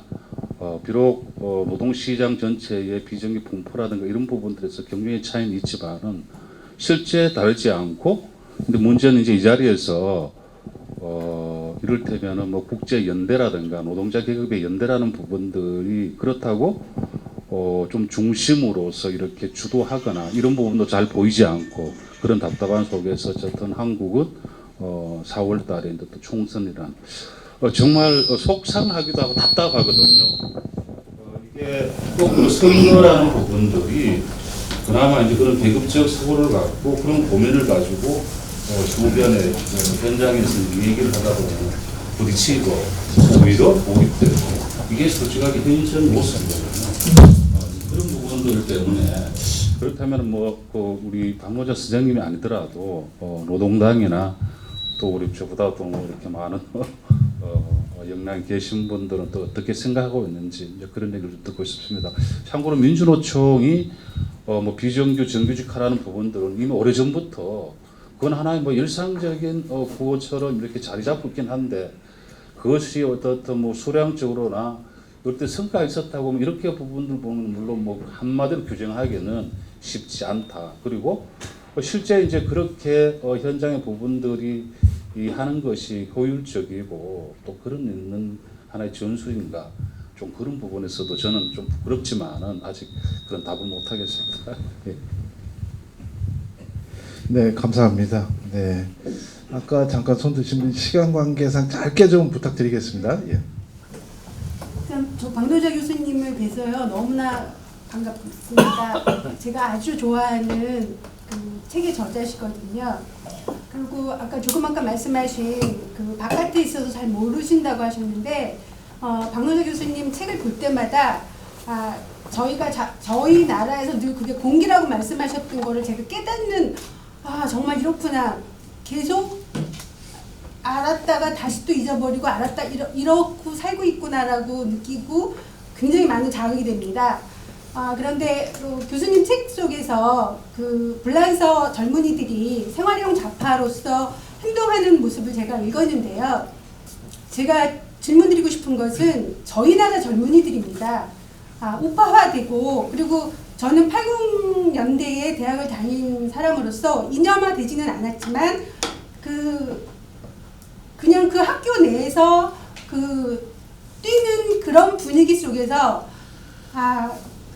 그나마 학습되는 부분이 있었거든요. 그런데 지금 우리 아이들이 전혀 그런 학습됨이 없고 구조를 의심할 수 없는 이런 그 속에서 굉장히 우쪽으로 기우는 모습, 그러니까 그 위정자들이 그걸 이용하는 거겠죠. 그래서 굉장히 안타깝고 화가 나고 그러는데 교수님이 생각하는 우리 젊은이들, 우리 한국의 좌파로 자라날 수 없는 사회주의조차가 있다는 것조차 의식하지 못하고 자라나는 아이들에게 그래도 어떤 희망을 주실 수 있는지 좀 듣고 싶고요. 그리고 또 한 가지는 북한과 관계되는 문제에 있어서 우리가 굳이 민족을 떠나서 어쨌든 한반도 내에서 생존 공동체로서 북한이 우리보다 그래도 잘해왔던 부분에 대해서 우리가 어떻게 협력하고 그들로부터 어떻게 협조를 받을 수 있고 또 우리 젊은이들이 북한을 어떻게 올바르게 이해할 수 있는지 혹시 그 부분에 대해서 생각을 하셨다면 한 말씀 좀 해주시기 바랍니다. 이거는 사실은 아마 한 책 두 권 정도 써도 될 만한 그런 주제가 아닌가 싶습니다. 하나는 한국 젊은이들이 이 지옥을 어떻게 벗어나야 하는가 하고 또 하나는 북남 사이에 어떻게 올바르게 인식해야 하는가. 이건 단행본 두 권 정도 아마 써야 할 그런 두 주제인데 아주 간략하게 말씀을 드리자면은 젊은이들한테 제가 보기에는 한국 젊은이들의 의식은 꼭 왜곡되어 있는 것만도 전혀 아닙니다. 제 여론조사를 보면은 20대, 30대들, 특히 20대에 대한 여론조사를 제가 아주 유심히 보고 있는데 남자와 여자는 좀 다르게 나옵니다. 남자들의 예를 들어서 페미니즘에 대한 부정적 평가라든가 이런 거 눈에 띄기도 하고 하지만은 어쨌든 전반적으로 봤을 때에는 대부분의 젊은이들이 원하는 것이 복지국가죠. 그러니까 복지를 늘려야 한다고는 대부분이 보고 있는 것이고요. 그리고 젊은이들한테 이민 갈 수 있다면 제일 가고 싶은 게 어디냐 물어보면은 늘상 북유럽이 뜨는 겁니다. 거기에선 굶어 죽을 수 없다는 걸 이미 알고 있기 때문이죠. 그러니까 한국 젊은이들이 어쨌든 간에 제가 보기에는 의식 무의식 사이에는 그 계급적 이해관계를 느끼거든요. 인간이 어쨌든 간에 그렇게 되어 있는 것 같습니다. 본인이 좀 더 마음 놓고 살 수 있는 제도가 무엇인가는 의식 무의식 사이에 느끼긴 느낍니다. 감지를 하죠. 한국 젊은이들도 신자유주의보다 좀 더 인간 중심에, 그러니까 조금 더 인간 모두들의 생존을 보장하는 그런 제도가 본인들한테도 유리하리라고는 거기까지는 다 대부분이 감지하는 것 같습니다. 그리고 제가 한국 젊은이들을 외국에서도 자주 만날 수 있는 이유는 제 학교가 한국 대학 7군데와 자매 교련이 되어 있었어요. 보통은 매년 저희들한테 약 100명의 한국 대학생들이 와서 단기 교환 학생으로 이렇게 있다가 가는 겁니다.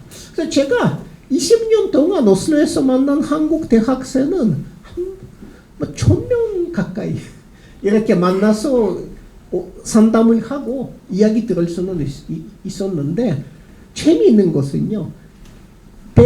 여학생 중에 100%, 정치적으로 95%는 가능하면은 북유럽에서 잔류하고 싶냐는 말이 물론이다라고 대답을 합니다. 한국에 돌아가고 싶다는 사람들이 극소수에 불과합니다. 거의 없고 남자뿐이고, 그리고는 돌아가고 싶다고 할 때 이제 부모님들이 계셔서 라는 말은 꼭 붙입니다. 그러니까 부모님들이 그리울 수 있죠. 그 외에는 대한민국이 그립다라든가 이런 말 하는 사람 아무도 없습니다. 그러니까 한국 젊은이들이 어쨌든 간에 대한민국의 상황이 어느 정도 지옥적인지는 특히는 다른 나라 보고 나면 당연히 다 느낍니다. 그들한테는 없는 것이 제가 보기에는 딱 한마디로 얘기하면은 조직입니다. 조직 없이는 민간이 굉장히 무력합니다. 개인이 무력할 수밖에 없죠. 이 엄청난 사회에서는 특히는 개인이 아주 무력합니다. 조직이 없으면 아무것도 할 수 없죠. 그래서 지배자들이 굉장히 똑똑하게도 한 것은 기초 좌파 조직들을 싹쓸이 무력화시켜버리거나 없앤 겁니다.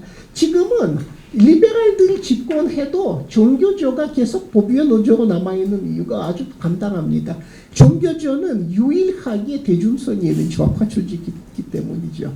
유일하게 이렇게 많은 사람들한테 영향을 미칠 수 있는 좌파 조직이기 때문에 그건 리베랄들이 집권하든 우파가 집권하든 그냥 계속해서 거기를 이제 억누르는 거 아닌가 싶습니다. 그리고는 지금 예를 들어서는 대학에서는 거의 남은 소클도 없습니다만 대학 시절에 뭔가 활동하고 그러면 나중에 취직하기가 어렵다는 게 젊은이 사이의 통솔입니다. 그러니까 이미 대학 시절부터 지키기가 무섭다는 것이죠. 그러니까 조직이 없어서 젊은이들이 급진화되기가 어려운 게 아닌가 싶고, 이 조직이 없다라기보다는 지배자들이 아주 철저하게 조직화 가능성을 원천 차단시킨 거 아닌가 싶은데, 만약에 한국 좌파는 이 부분만 바꿀 수 있다면 제가 보기에는 친자유주의의 피해자가 대부분인 한국 젊은이들이야말로 병혁의 원동력이 되지 않을까, 좀 그런 희망이 있습니다. 그 다음 북조선에 대해서는 아주 간단하게 말씀드리자면은 이 남한이나 북조선은 크게 봐서는 근대화 노선을 걸어온 사회인데, 단 근대화의 방식이 양쪽이 다르다는 거죠. 남한 같은 경우에는 국가 지배하에 재벌들이 이제 산업화를 이끌었다면은, 북한 같은 경우는 재벌이라는 매개 없이 그냥 국가가 하나의 커다란 재벌이 돼서 이제 산업화를 이끌었다, 이렇게 말할 수가 있는 것입니다. 그런데 북한의 근대화 방식이 남한하고는 비교하자면 장점도 단점도 다 있습니다. 단점은 다들 아실 것 같고요. 장점을 이야기하자면은 북한은 제3세계형 복지국가를 이미 56년, 57년에 거의 만들었다는 것이죠. 북한은 이미 그때부터는 무상의료와 무상교육이 기본적으로는 만들어졌고요. 지금도 대체로는 유지가 됩니다. 중국은 84년 이후로는 대학교육 유상화 시켜놨는데 북한은 지금도 무상교육입니다. 그대로 무상교육인데, 제가 북한 대학생을 한 달 반 전에 만났습니다. 백림에서. 백림 자유대에 이제 파견돼서 이렇게 김일성 종합대학 분이 오셨는데, 개인 교습을 강습을 좀 받는다고 합니다. 그러니까 입시 치르기 전에 좀 개인 강습을 받고 뭐 이렇습니다만은 뭐 한국보다는 덜 하겠죠. 근데 어쨌든 간에 무상교육은 무상교육입니다. 그러니까 이제 그런 장점이 있는가 하면 단점은 우리가 다 아는 거고요. 그런데 이 남북한의 근대화 노선을 보면 재벌 위주의 그 산업화든 국가 위주의 산업화든 간에 늘 공유하는 부정적인 부분들이 있습니다. 남북한 사이에 공유하는 거, 예를 들어서 군사화 같은 겁니다. 남한에서도 북한에서도 사회 기관 조직이 군대입니다. 그리고는 이 사회 조직의 모델 자체가 군대거든요. 근데 그건 남한도 이 문제로부터 결코 자유롭지 못하죠. 그러니까 어떻게 보면은, 그러니까 제 생각에는 남한 입장에서는 우리나 북한이나 근현대의 비극을 공유하고 있다, 이렇게 생각하는 것이 좋은 것 같고, 이 비극으로부터 우리가 빨리 벗어나야 하는데, 같이 어떻게 해서 한반도, 조선반도를 탈군사화할 수 있는가. 이 부분을 우리가 좀 같이 고민할 수 있었으면 좋겠습니다. 왜냐하면은 지금 북한의 산비군의 숫자는 120만 명이지 않습니까? 말이 안 되는 거죠. 말이 안 되는 거고, 북한으로서도 지금 남자면은 군대 가서 10년 복무하고 돌아와야 하는데 20대는 다 군대에서 보내요. 북한에서. 이건 사실은 엄청난 부담이죠. 그러니까 인민에 대한 엄청난 부담이고, 북한 사회도 그런 거 조금씩 줄여야 하는데, 우리가 어떻게 해서 손잡고 한반도를 군대 좀 탈군사화 시킬 수 있는가를, 이 부분 이런 시각에서 통일을 바라보고 접근하면 어떨까, 뭐 그런 생각이죠. 근데 시간적 제한이 있었어요. 여기까지. 네, 탈군사화에 대한 말씀까지 들었습니다. 워낙 바쁘신 분이라 참 이게 낮 시간에 이렇게 모셨는데도 불구하고 많은 동지들께서 이렇게 함께해 주셔서 다시 한번 감사하다는 말씀드리겠고요. 중간에 언론 이야기도 했으니 참석하신 기자님들께서도 많은 관심 부탁드리겠습니다. 세 번째 주제로 넘어가 보려고 합니다. 두 번째 주제에 이어서 자연스럽게 넘어가려고 하는데요. 지금 저희 노동당 같은 경우는 현재 남한 사회에서는 저희가 유일하다고까지 스스로 자평을 하면서 좌파 정당의 모습을 만들어 가려고 하고 있습니다. 부족한 노력도 있고요. 잘못된 점도 많이 있었습니다. 하지만 이제 좌절하지 않고 다시 일어서려고 하는데요. 이런 남한 사회에 있어서의 사회주의 정당의 역할과 특히 우리 노동당이 앞으로 좀 어떻게 했으면 좋겠는지 우리 박노자 교수님 말씀 청해 듣도록 하겠습니다. 네, 제가 사실은 지금 쓰고 있는 책은 문화로서의 코리아 사회주의입니다. 그때 제가 쓰고 있는 건 20, 30년대의 사회주의적인 이제 문화 운동, 그러니까 임화 선생이라든가 뭐 박지우 선생, 신남철 선생 이런 분들에 대해서 책을 쓰고 있습니다. 그래서 그 사실은 사회주의야말로 한국의 근현대 전통 중에 가장 강력한 전통 중에 하나고요. 통계적으로 봐서는 예컨대 코민테른이 운영했던 동반 노력자 대학에서 한인들이 차지하는 비율이 대단히 컸습니다. 중국인들이 따로 손일손 이름을 딴 중국 노동자 대학이 있었고, 그렇지만은 일본인보다 한인들이 훨씬 많았고요. 동반 노력자 대학에서. 그리고 단독적으로 민족별로는 아마 한인이 가장 많았던 거 아닌가 싶습니다. 정치적으로는 조선 내지로부터 파견되어서 온 학생이 정치적으로 한 188명 정도는 됐고요. 그 다음에 고려인, 그러니까 재소 교포 출신은 한 400명. 또 도합약 600명의 한인들이 고민테른에서 이렇게 교육을 받았던 것인데 단독 민족별로 제일 많은 숫자죠. 그리고는 이제 고민테른 조기 출범부터는 그 간부 중에 한인이 있었습니다. 박진순 선생이 고민테른 행정부에 들어선 사람들이었고요. 고민테른 제1차 대회 이후에 고민테른 행정부에 들어선 사람인데 한국인으로서 국제 조직 간부가 된 첫 번째 사람은 박진순이었습니다. 사회주의자 박진순이었습니다. 그러니까 사회주의는 한국에서 가장 중요한 근현대 전통 중에 하나고 한국의 거의 기초적인 대항 전통, 그러니까 주류에 대항하는 대한 전통이라고 봐야 합니다. 한국은 사회주의 역사에 있어서는 그야말로 뺄 수 없는 아주 핵심적인 지역이고요. 고민테른에서는 20, 30년대 세계혁명이 전만이 가장 밝은 지역이라는 중국과 한국을 봤습니다. 늘 한국의 혁명이 전만이 그 아주 밝다고는 봐왔던 것이고 잠재력이 엄청나다고 봤죠. 근데 이제 이런 부분이 있고 해서 이제 사회주의 전단으로서의 역할과 책임이 엄청 크다고는 이제 한국 사회주의 전통을 이어가는 것이 엄청난 책임이라고 생각을 해야 하는 것인데, 그러니까 제 생각에는 노동당의 미래가 달려 있는 것은 20대 무엇보다는 10대 후반과 20대 그러니까 젊은 불안 노동자들을 단위 그들과 어떤 관계를 맺을 것인가에 아마 달려있는 게 아닌가 싶습니다. 한국에서는 이미 어느 정도 사회에 편입된 사람으로서는 운신의 폭이 좁아질 수 있는 부분이 있고, 그리고 또 하나는 한국은 세대 간의 불평등이 엄청난 사회입니다.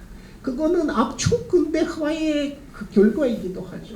압축 근대화인 만큼은 계속해서 엄청난 변동들이 일어나는 것이고, 노동시장의 상환도 변동의 폭이 아주 큽니다. 그래서 이미 예컨대는 부모가 중산층에 진입하지 못한 젊은이라면 한국에서는 하층으로부터는 중상층은 물론이거니와 중하층으로 올라가는 것도 지금 거의 힘든 정도죠. 지금은 한국에서는 하층, 중하층, 중간층, 중산층 거의 모든 계층들이 완벽한 세습 모드에 들어온 것이고요. 그리고 이 부분에 대해서는 기존 세대는 체념할 수는 있지만 젊은이들이 아직 체념하기가 힘듭니다. 그래서 제가 보기에는 노동단의 사생이 걸려있는 부분이 바로 20대, 30대 초반, 그러니까 10대 후반부터 30대 초반까지의 그 연령대의 사람들과 어떤 관계 수립하는가에 달려있는 것 같고요. 이들은 대체로는 세습제, 사실상의 세습제 제한 속에서 살아가야 하는 거고, 상당수는 예비 노동군에 계속 속할 수밖에 없는 사람들입니다. 불안 노동자들이 많고요. 그리고 굉장히 단기 재직이라는 부분이 큰 것이죠. 전체적으로 한국의 정체 노동자 중에서는 평균 재직 근속 기간이 3.5년 정도 되고요. 그거는 산업화된 나라의 평균보다 2배 적은 겁니다. 그러니까 한국에서 그만큼 노동 불안화가 유럽의 평균보다 훨씬 높다는 것이죠. 그런데 20대 불안 노동자들 보면은 평균 근속 기간이 몇 개월일 거예요. 그러니까 훨씬 더 계속 옮겨 다녀야 하고 아주 나쁜 일자리들이고. 그래서 근데 이들과 노동당이 어떤 식으로 관계 맺을 것인가, 이들을 어떻게 조직할 것인가, 어떻게 끌어들일 것인가. 결국에는 하나는 알바 노조와 같은, 그러니까 불안 노동자들의 노조는 아주 중요한 역할을 당연히 하는 거고, 노조 1위에는 불안 노동자들한테 예를 들어서는 법률 지원을 하고, 그들이 사실은 한국의 불안 노동자 중에서는 임금 한 번 안 떼인 사람이 없지 않습니까? 그러니까 계속해서 사회로부터 부담 대우를 받아야 하는 입장이고, 임금 떼이고, 그리고 가장 많은 것은 요즘 법도 생겼습니다만 효과가 전혀 없다고 합니다. 직장 갑질 방지법. 근데 효과는 전혀 없답니다. 현장에 있는 사람들한테 이야기 들어보면은 효과는 전혀 없고, 실제 직장에서 느끼는 갑질 지수가 그대로랍니다. 그런데 이 갑질이라는 것도 젊은 노동자들이 당해야 하는 갑질이 훨씬 많은 것이죠. 연령 차별 구조 속에서도 이제 젊은 사람으로서 당해야 할 하대부터 시작해서. 그래서 이들한테는 갑질에 대한 법률 지원, 기업주 부당노동 행위에 대한 법률 지원부터, 불안 노동자라면 당연히 고민이 있고 문제가 있으면 노동단으로 와야 한다. 한국 사회에서 만약에 이런 등식이 성립되면 노동단이 성공한다고는 봐야 하지 않을까 싶습니다. 내가 알바라서 돈이 떼였다. 그리고 계속 갑질당하고 내 인격이 망가졌다. 난 더 이상은 좀 자살할 것 같다. 그럴 때 가야 할 것이 그런 고민을 말하고, 그런 고민을 어느 정도는 해결해 줄 수 있는 사람들이 어디 있느냐? 노동당이다. 만약에 그런 등식만 어느 정도는 세워진다면 노동당이 크게 성공하지 않을까 싶은 것입니다. 그러니까 지금 이 계층이 어쨌든 대한민국 병역의 미래가 아닌가 싶은 것입니다. 그러니까 결국에는 청년 불안 노동자, 그리고 청년 불안 노동자라 하더라도 젠더적인 차이는 상당히 큰 것 같고요. 실제 여전히 한국에서는 그러니까 다들 부당 대우를 받는데 여성이 훨씬 더 힘든 상황이 처해지는 겁니다. 사실은 한국에서 평균 남성 월급에 비해서 평균 여성 월급이 여전히 63%밖에 되진 않은데 이거는 산업화된 국가 중에 최악 중에 최악입니다. 참고로 노르웨이에서는 평균 여성 임금이 평균 남성 임금의 93% 정도 됩니다. 유럽은 대부분의 경우에는 80% 뭐 90% 정도 되고 한국의 상황은 말 그대로 최악 중에 최악이죠. 그래서 젊은 불안 노동자 중에서도 여성이 훨씬 더 취약한 위치에 처해 있고 갑질뿐만 아니고 성추행과 이제는 성폭력에 노출돼 있는 것이고요. 그래서 노동단은 전체적으로 불안 노동자, 취약 노동자, 미처직 노동자, 청년 노동자, 그리고 특별히 여성 노동자, 여성 소수 노동자. 그러니까 이런 사람들과의 장기적인 관계를 수립하고 그 사람들한테 당연한 고민 해결소 될 수 있다면은, 그러니까 그들의 어떤 단결이 중심이 될 수 있다면은 그건 성공으로의 길이 아닌가 싶습니다. 그리고 단자는 아니고 우리가 100년 대계 장기적인 비전을 이야기하자면은 한국에서는 경제 성장이 이미 거의 끝났지만 지금 그나마 성장하는 것이 자살률도 성장합니다만 더 성장하는 것이 이민자들의 비율입니다. 1년에 이민자들의 수가 한 7%에서 8%로 성장합니다. 그래서 지금은 이게 사람들이 신경을 안 씁니다만은 일본과 한국을 놓고 본다면 일본이 원래부터는 제일 조선인부터 시작해서 소수자 집단이 한국보다 원래는 많았습니다. 그런데 지금은 일본에서의 전적적 소수자 비율이 2.8%라면 한국은 4.8%. 한국이 일본보다 거의 2배 많아요. 이런 상황이죠. 한국이 이 부분에 있어서 일본을 앞질렀다는 것은 사실은 역사적으로 상당한 역전입니다. 그러니까 그리고는 만에 하나의 지금 속도대로 간다면 30년 내에 한국에서 외국인의 비율은 오늘날 스칸디나비아보다 더 많을 겁니다. 오늘날 스웨덴에서 전체 외국계 인구의 비율이 20% 넘거든요. 뭐 이거 한국은 25년, 30년 내로 그렇게 될 겁니다.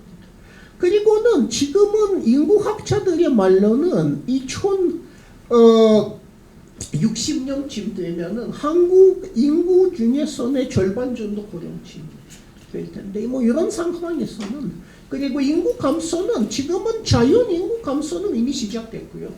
아직은 수치상 인구가 증가되는 걸로 나오는데 그거는 이주자 덕분이죠.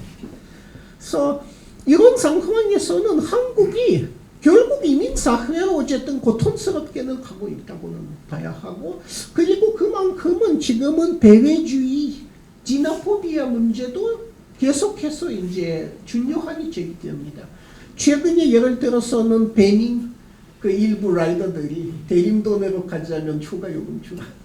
뭐 이렇게 중국인에 대한 배타적인 정서를 드러낸 것이 이제 큰 문제가 됐는데 어쨌든 지노포비아 문제는 한국 사회에서는 점차적으로 그 다음에 큰 문제, 지금은 젠더 문제가 가장 핫하지만은 다음에 핫할 문제는 아마 지나포비아 문제일 것 같습니다. 그럼 민노동당은 거기에 대비해야 하지 않을까 싶고 장기적으로는 이주민들과의 관계도 수립해야 하지 않을까. 왜냐하면 장기적으로는 이주민들이야말로 사회주의를 필요하는 것이죠. 이 사회에서는 기반이 약하고 또 부동산을 갖지는 못하고 있고 계속해서 모든 관계에서 약자가 될 수밖에 없는 사람들이 그 사람들이야말로 사회주의를 원할 수밖에 없는 것이죠. 그래서 노동단으로서는 정말 바이오리티 우선순위가 되어야 할 것은 청년 불안 노동자, 여성 노동자 그리고 이민자 관계가 아닌가 싶은 것입니다. 그리고는 제가 이런 생각을 이제 좀 가끔 하는데, 그러니까 사회주의라고 이야기하는데 사실 사회주의라는 말이 자본주의라는 말처럼 다 의옵니다. 너무 많은 뭐 그리고는 사회주의가 간판으로 내걸리는 것들이 많잖아요. 뭐 중국도 말론 사회주의고 북조선 사람 지금도 만나면 우리식 사회주의. 뭐 이거는 한국식 민주주의와 같은 거겠지만 하여튼 우리식 사회주의를 계속 얘기합니다. 그러니까 우리가 말하는 사회주의가 도대체 어떤 것인지는 분명히 정확히 해야 하는데, 그러니까 그리고 이것이 예를 들어서는 중국이나 북한의 역사적 경험하고 뭐가 다른가라는 것도 아마 이야기해야 하는데, 아마도 이런 부분을 좀 강조해야 하지 않을까 싶습니다. 우리가 민주사회주의잖아요. 민주적 사회주의자. 그러니까 우리가 원하는 것은 당연히 사회가 본업시설을 같이 운영하고 더 이상은 이윤 추구적인 기업 행위 없이 사회가 합리적으로 계획적으로 주요 시설들을 운영하는 그런 사회를 원하지만, 그 사회의 존재 조건이 직접 생산 담당자들이 민주적으로 이와 같은 공업시설 운영에 대한 모든 결정을 민주적으로 할 수 있다는 것. 그것을 우리가 이제 밑바탕에 가야 하지 않을까.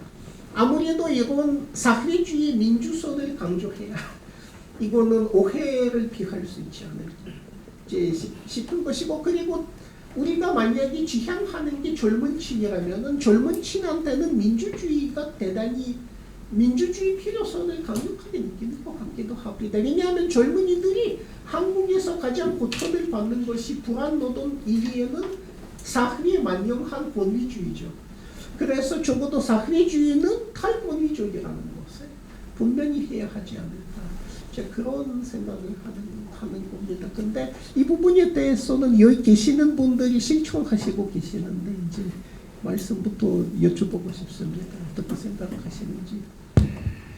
네. 그럼 삼인주의하고 민주적 사회주의는 어떤 차이가 있는 겁니까? 차이는 아주 큽니다. 삼인주의는 크게 봐서는 자본주의에 대한 수정을 얘기하는 거죠. 그러니까 자본주의는 그대로 두되 세금을 좀 더 많이 거두고 그걸로는 무상 의료, 무상 교육을 시키고 노후 연금을 주는 거. 그건 삼인주의입니다. 근데 그거는 수준 자본주의에 불과하죠. 왜냐하면은 기업에 대한 소유는 여전히 자본가들이 하는 거죠. 그러니까 그리고는 불평등은 남아 있고, 그리고는 기업에 대한 너희 노동자들이 보통 기업 이사회에서 3분의 1의 이사를 확정할 수는 있습니다. 거기까지입니다. 뭐 저희들이 대학에서도 이사회에서 학생 2명, 비정규직 대표 2명 이렇게 있죠. 근데 여기까지입니다. 그런데 기본적으로는 개인 자본가가 소유하는 공업시설에 대해서는 노동자들이 그 이상의 발언권은 없습니다.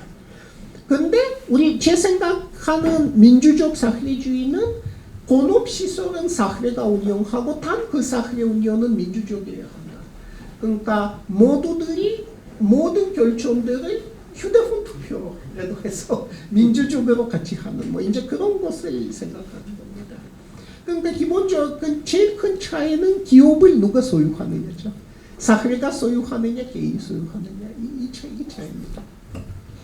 네, 덧붙여서 저도 좀 비슷하게 한 가지를 여쭤보자면, 지금 우리 사회에서는 특히 좌파들은 재벌 해체라든가 대기업에 대한, 특히 재벌들에 대한 이런 상대적인 저항감을 많이 표현하고 있습니다. 이런 것에 대해서는 좀 보시기에 어떤지 의견도 여쭤보고 싶습니다. 그러니까 우리가 이게 사실은 뭐라 그래야 할까, 형식적인 계획 같은 것을 만들어야 하지 않을까 싶은 겁니다. 한국의 경제는 보면은 기현 중에 기현입니다. 한 회사의 비율이 굉장히 큰 겁니다. 삼성전자는 GDP에서 차지하는 비율이 13%지 않습니까? 이거는 세계에서는 한 회사가 한 나라 경제에 차지하는 비율 중에 제일 높은 겁니다. 다음은 영국의 브리티시 페트롤리움 BP인데, 그 BP가 영국 GDP에 차지하는 비율이 7%. 그리고는 러시아도 가스프롬 제국이라고 그렇지만 가스프롬이 러시아 경제에서 차지하는 비율이 4%. 그러니까 삼성전자는 그만큼은 절대적인 존재가 돼버린 건데, 만약에 지금 삼성그룹 전체로 봐서는 GDP에서 차지하는 비율이 한 25% 정도 되지 않나. 제가 정확한 통계를 기억 못합니다만 거의 그 정도입니다. 그러니까 사실상은 거의 국민 경제를 좌우하는 것, 그런 기업을 한 왕조가 통치하고 있다면 이게 민주공화국일 수가 있을까? 이런 당연한 질문이죠. 그러니까 이씨 왕조가 만약에 그러니까 이 국민 경제의 4분의 1을 차지하는 부분을 한 가족이 좌우한다. 그건 뭐 세습왕 뭐 북조선과 차이가 무엇입니까? 뭐 북조선과의 차이나 뭐 북조선의 그 통치자 그 후계자한테는 제왕학 교육을 좀 더 철저하게 시키는 거라든가 뭐 이런 거 아닌가 싶습니다. 그러니까 그런 것은 당연히 해체돼야 되고 당연히 개혁이 돼야 되는데 우리가 좀 더 현실적으로 어떤 방식으로 개혁할 것인가. 그러니까 예컨대 삼성전자는 국민기업이 돼야 된다라고 한다면 이 국민기업이 구체적으로는 어떤 식으로 운영될 것인가. 여러 사람들이 발언권을 가져야 할 것이죠. 노동자들이 분명히 이사회 구성을 할 때 노동자들이 이사를 파견해야 할 것이고, 그런데 이 회사의 중요성으로 봐서는 그 위에도 소비자 대표도 가야 할 것이고, 그리고 삼성전자 생산의 80%가 외국에서 이루어지지 않습니까? 그러면은 거기에서는 외국 노동자들도 대표돼야 하지 않을까라는 질문도 충분히 논리적으로 제기할 수 있지 않겠습니까? 그러니까 우리는 그저 그냥 해체 외친다기보다는 구체적인 계획, 그리고 그 계획에 있어서의 노동자들의 참여, 일반 국민들의 참여, 소비자 참여, 외국 노동자 참여, 상당수의 한국 기업들이 상당 부분의 생산을 더 이상 국내에서 하지는 않지 않습니까? 그러니까 이 부분에 대해서는 좀 더 신경 써야 하지 않을까 싶습니다. 네, 실은 첫 번째 주제에서 두 번째, 세 번째로는 계속해서 숨가쁘게 넘어갔습니다. 두 번째나 또는 세 번째 주제에 대해서도 좀 말씀을 하실 분이 계시면 손을 들어주셨는데 마이크가 괜찮으시면 예. 방금 이제 박노자 교수께서 그 서민당과 그 사회주의가 어떤 차이가 있는가에 대해서 분명히 얘기를 잘 지적해 주셨다고 생각을 합니다. 지금 이제 전 세계적으로 사실은 불평등 문제가 가장 심각하게 등장하고 있고, 그런 문제를 어떻게 해소할 거냐를 가지고 전 세계적인 논쟁이 벌어지고 있잖아요. 그래서 뭐 몇 년 전부터 사실 뭐 노벨 경제학상들이 대부분 불평등 문제를 다루고 있는 그런 경제학자들이 다 노벨 평화상, 노벨 경제학상을 받고 있고, 어쨌든 그 시발이 피케티였습니다. 피케티였는데 피케티가 실제로 그 법인세를 80% 정도까지 그 올리자라고 얘기를 했어요. 불평등 해소를 위해서. 그거를 정책으로 내놨는데, 그 법인세를 80% 올린다고 하더라도 실질적으로 이 재벌에 대한 수요 구조나 기업에 대한 수요 구조는 하나도 바뀌지 않는 거죠. 그런 점에서 보면 사실 그들이 법인세를 아주 높인다 하더라도 그들은 삼인주의 정책을 사용하고 있는 거고, 그럼 우리가 삼인주의 정책이 아니라고 하면 이 우리가 그 노동당에서 사회주의 정당과 정책이라고 얘기했는데, 그런 게 아니라면 사회주의 정당의 정책이라고 얘기해서 그 제기할 수 있는 게 어떤 게 그 있는 건지, 그러니까 기본소득을 주장했던 동지들이 대부분 이제 다 나가셨고, 기본소득이 사회주의 정책이라고 저는 생각하지 않거든요. 그렇기 때문에 그렇다면 오히려 사회주의 정책으로 뭐를 제기하고 그 할 수 있는지, 그것이 좀 더 정확하게 그 드러나야 되고 부각이 좀 되어져야 된다고 생각을 합니다. 그래서 그런 것들에 대해서 좀 어떻게 생각하는 부분이 있는지. 저도 다 동의합니다. 그러니까 레닌 시대에도 예컨대는 볼시빅들의 강령에는 최대 강령과 최소 강령이 존재하지 않았습니까? 그러니까 우리도 그렇게 말해야 할 것 같습니다. 우리는 최대 강령은 기본적으로는 개인이 공업시설을 소유하지 못하는, 공업시설, 적어도 주요 공업시설은 사회 전체가 소유하고 운영하는 사회가 우리의 최대 목표치인데, 근데 최대 목표치까지 가자면 이것에 대한 민주적인 모두들의 합의가 돼야 되지 않습니까? 그럼 소수가 권력을 탈취해서 이렇게 바꾼다 이건 뭐 문제가 아주 커질 테니까. 그런데 그렇게 합의가 될 때까지는 우리 최소 강령을 이제 실시해야 할 텐데 최소 강령은 적어도 모든 차별의 철폐 그리고는 기본적으로 불안 노동의 완전 철폐입니다. 제 생각에는 이 비정규직이라는 것이 그냥 없어져야 합니다. 아주 예외적인 그 경우 이외에는 예를 들어서 계절 노동이라든가 대체 노동이라든가 아니면은 고용 기간이 그냥 그 과제의 속성상 짧을 수밖에 없는 상황이라든가 그런 사유 제한, 그 사유 제한을 두어서 기본적으로 모든 고용이 정규 고용이어야 한다는 건 헌법에다가 어디다가 써놓고 법률에서는 분명히 못 박아야 하는 거 아닌가 싶습니다. 그러니까 제가 보기에는 최소 강령은 모든 불안 노동의 철폐, 모든 차별의 철폐, 그리고는 그 기본적인 모두들이 안심하고 살 수 있는 무상의료, 무상교육, 그리고는 그 국민연금의 현실화. 이제 이 부분이 가장 중요한 게 아닐까 싶은 것입니다. 지금 한국의 복지 제도는 어디까지는 국지 복지 아닙니까? 그러니까 필요한 사람들한테는 시혜적으로, 그러니까 그때 그 케이스에 이제 주는 것인데 국지 복지에서 특선적인 그런 국지 복지에서 보편 복지로 가는. 이제 그런 것이 최소 강령이 되어야 되지 않을까 싶고 최대 강령은 분명히 사회주의 그러니까 기업에 대한 개인 소유의 철폐여야 하지 않을까 싶은 겁니다. 네. 아까 말씀을 하셨으니 좀 양보를 부탁드리고요. 말씀 안 하신 분 뒤에. 말씀하시고 잠깐만 반갑습니다. 저는 의정부에서 지금 10년째 살고 있는데요. 주로 서울 살다가 갔는데 지금 이제 그 수도권과 서울에 너무 인구가 집중되어 있는 문제가 심각하잖아요. 근데 이 젊은이들이 지방으로 많이 가서 정말 자치분권, 지방분권을 이룩할 수 있도록 마을을 살릴 수 있는 그런 게 됐으면 좋겠는데 젊은이들이 지방으로 내려갈 수 있는 그런 뭔가 젊은이들이 혹할 만한 게 없어요. 메리트가 없어요. 예.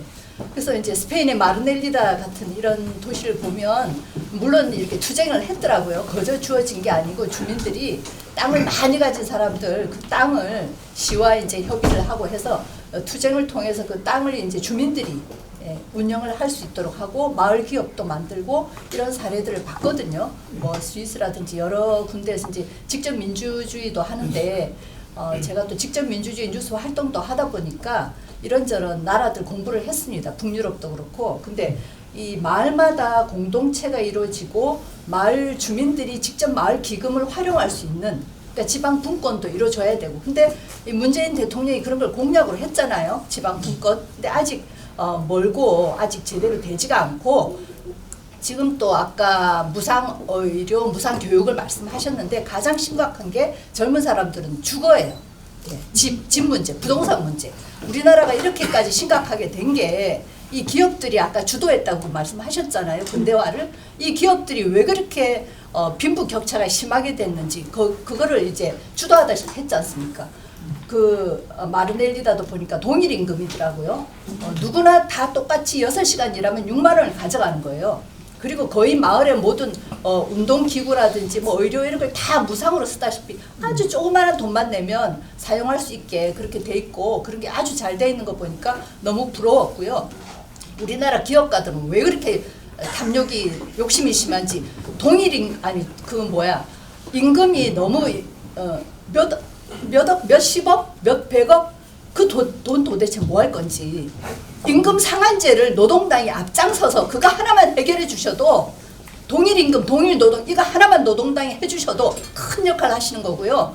부동산 많이 가진 사람들 부동산 보유세 아주 많이 낼 수 있도록 그거 하나만 앞장서 주셔도 지금 여기 낮에 하다 보니까 젊은이들이 없는데 우리 나이 많은 사람들이 이렇게 열심히 하고 있지만 이 20대 아까 10대 뭐 20대 말씀하셨잖아요. 젊은이들이 함께 할 수 있도록 젊은 청년들 단체와 연대를 하셔서 그런 문제 함께 고민하시고 해결에 앞장서 주셨으면 하는 바람으로 말씀드렸습니다. 직접 민주주의 뉴스 김태희였습니다.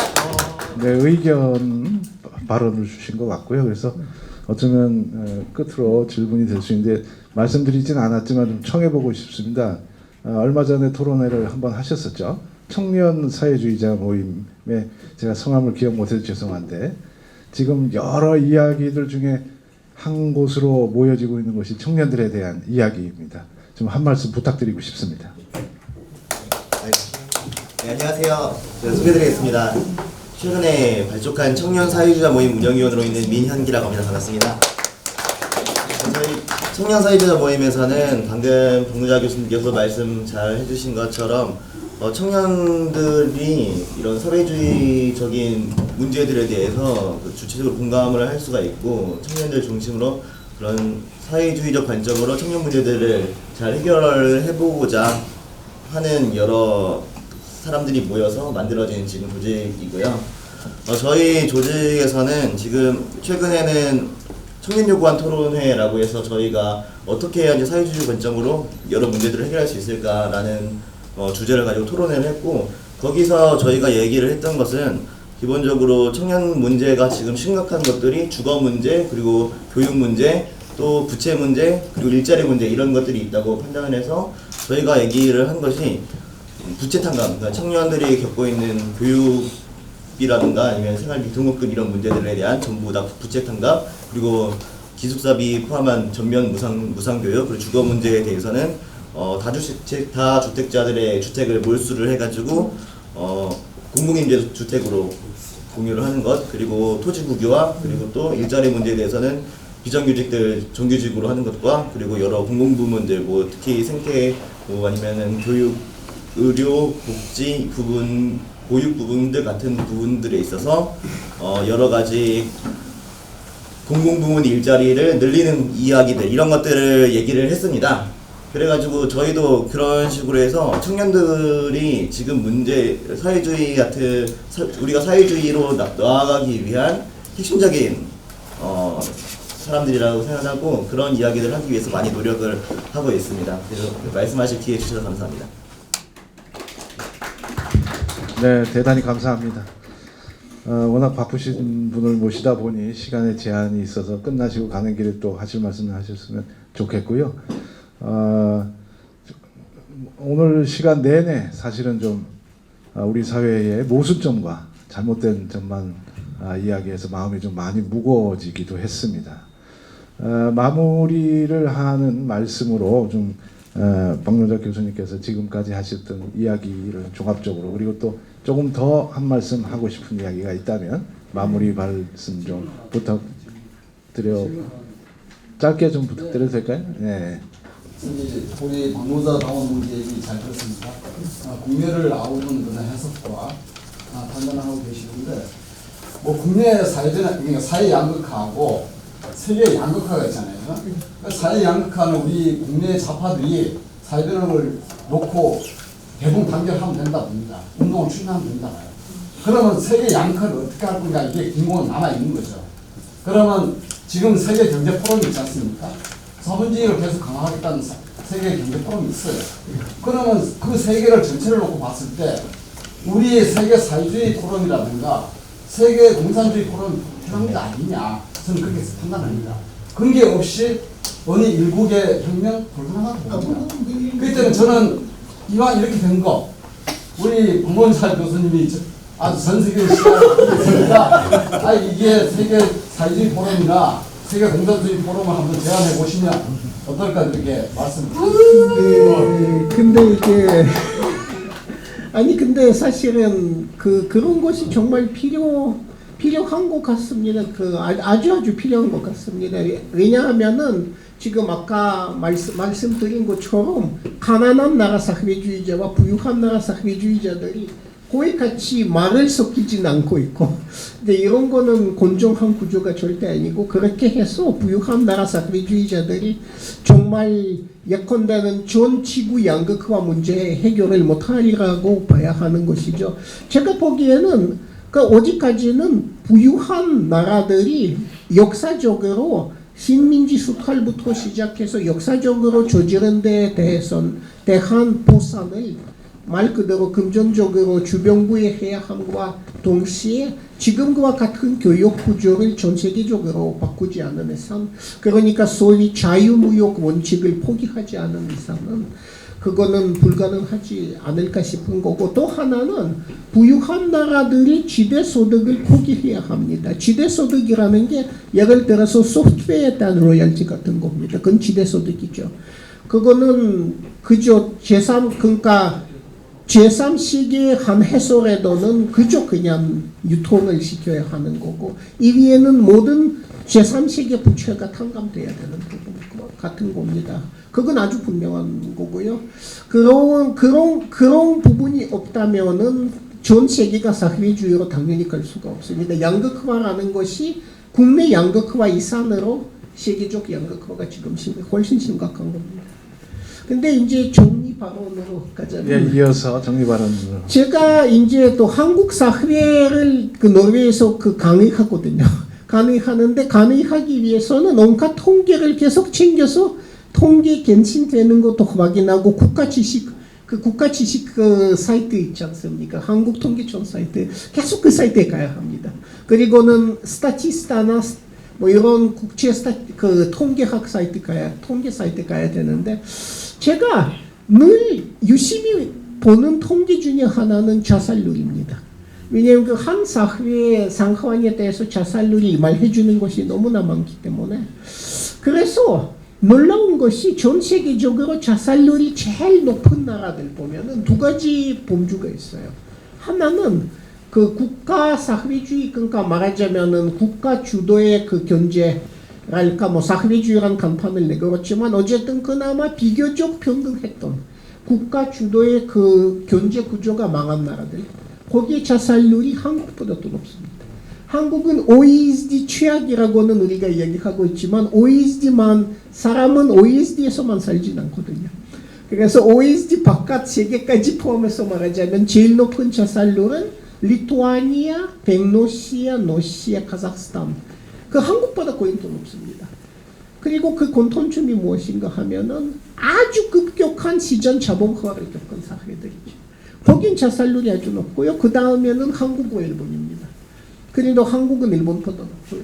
근데 말하자면은 사회주의적 요소가 없는 가장 보수적인 자본주의 국가들이죠. 한국과 일본은. 그래서 그러니까 결국에는 사회주의적인 요소가 없거나 그렇지 않으면은 아주 급격하게 그런 것이 죽어버리고 시장 자본주의로 넘어가거나 그러면은 말 그대로 인간이 더 이상 생명 유지가 불가능한 그런 사회가 되는 겁니다. 이거는 단순히 가난에 대한 비관 자살뿐만 아니고 사회에서 가치들이 산실되어서 살만한 가치를 느끼지 못하는 이제 그런 자살들이 상당히 많은 것입니다. 아무도 연대해주지 않고 모두들이 서로 경쟁하고 회사에 입사해도 다들 그냥 사장님의 눈치밥이나 먹고 서로 짓밟느라고 그냥 혈안이 되는 이제 그런 사회에서는 개인이, 특히는 취약한 개인이 살만한 가치를 못 느낍니다.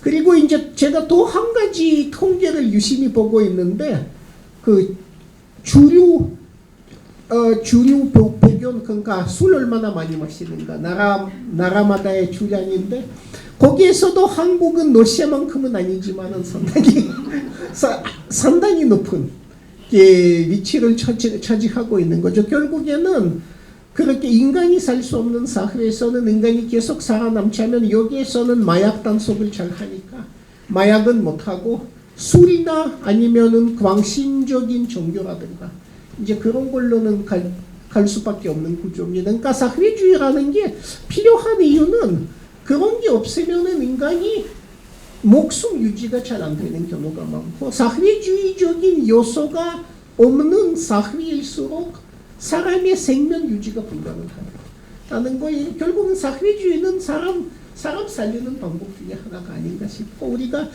그런 견지에서 사회주의를 재전을 하고 그러니까 그런 모두들을 살리는 사회주의 쪽으로 갈 수 있었으면 좋겠습니다. 그래서 그런 말씀입니다. 네.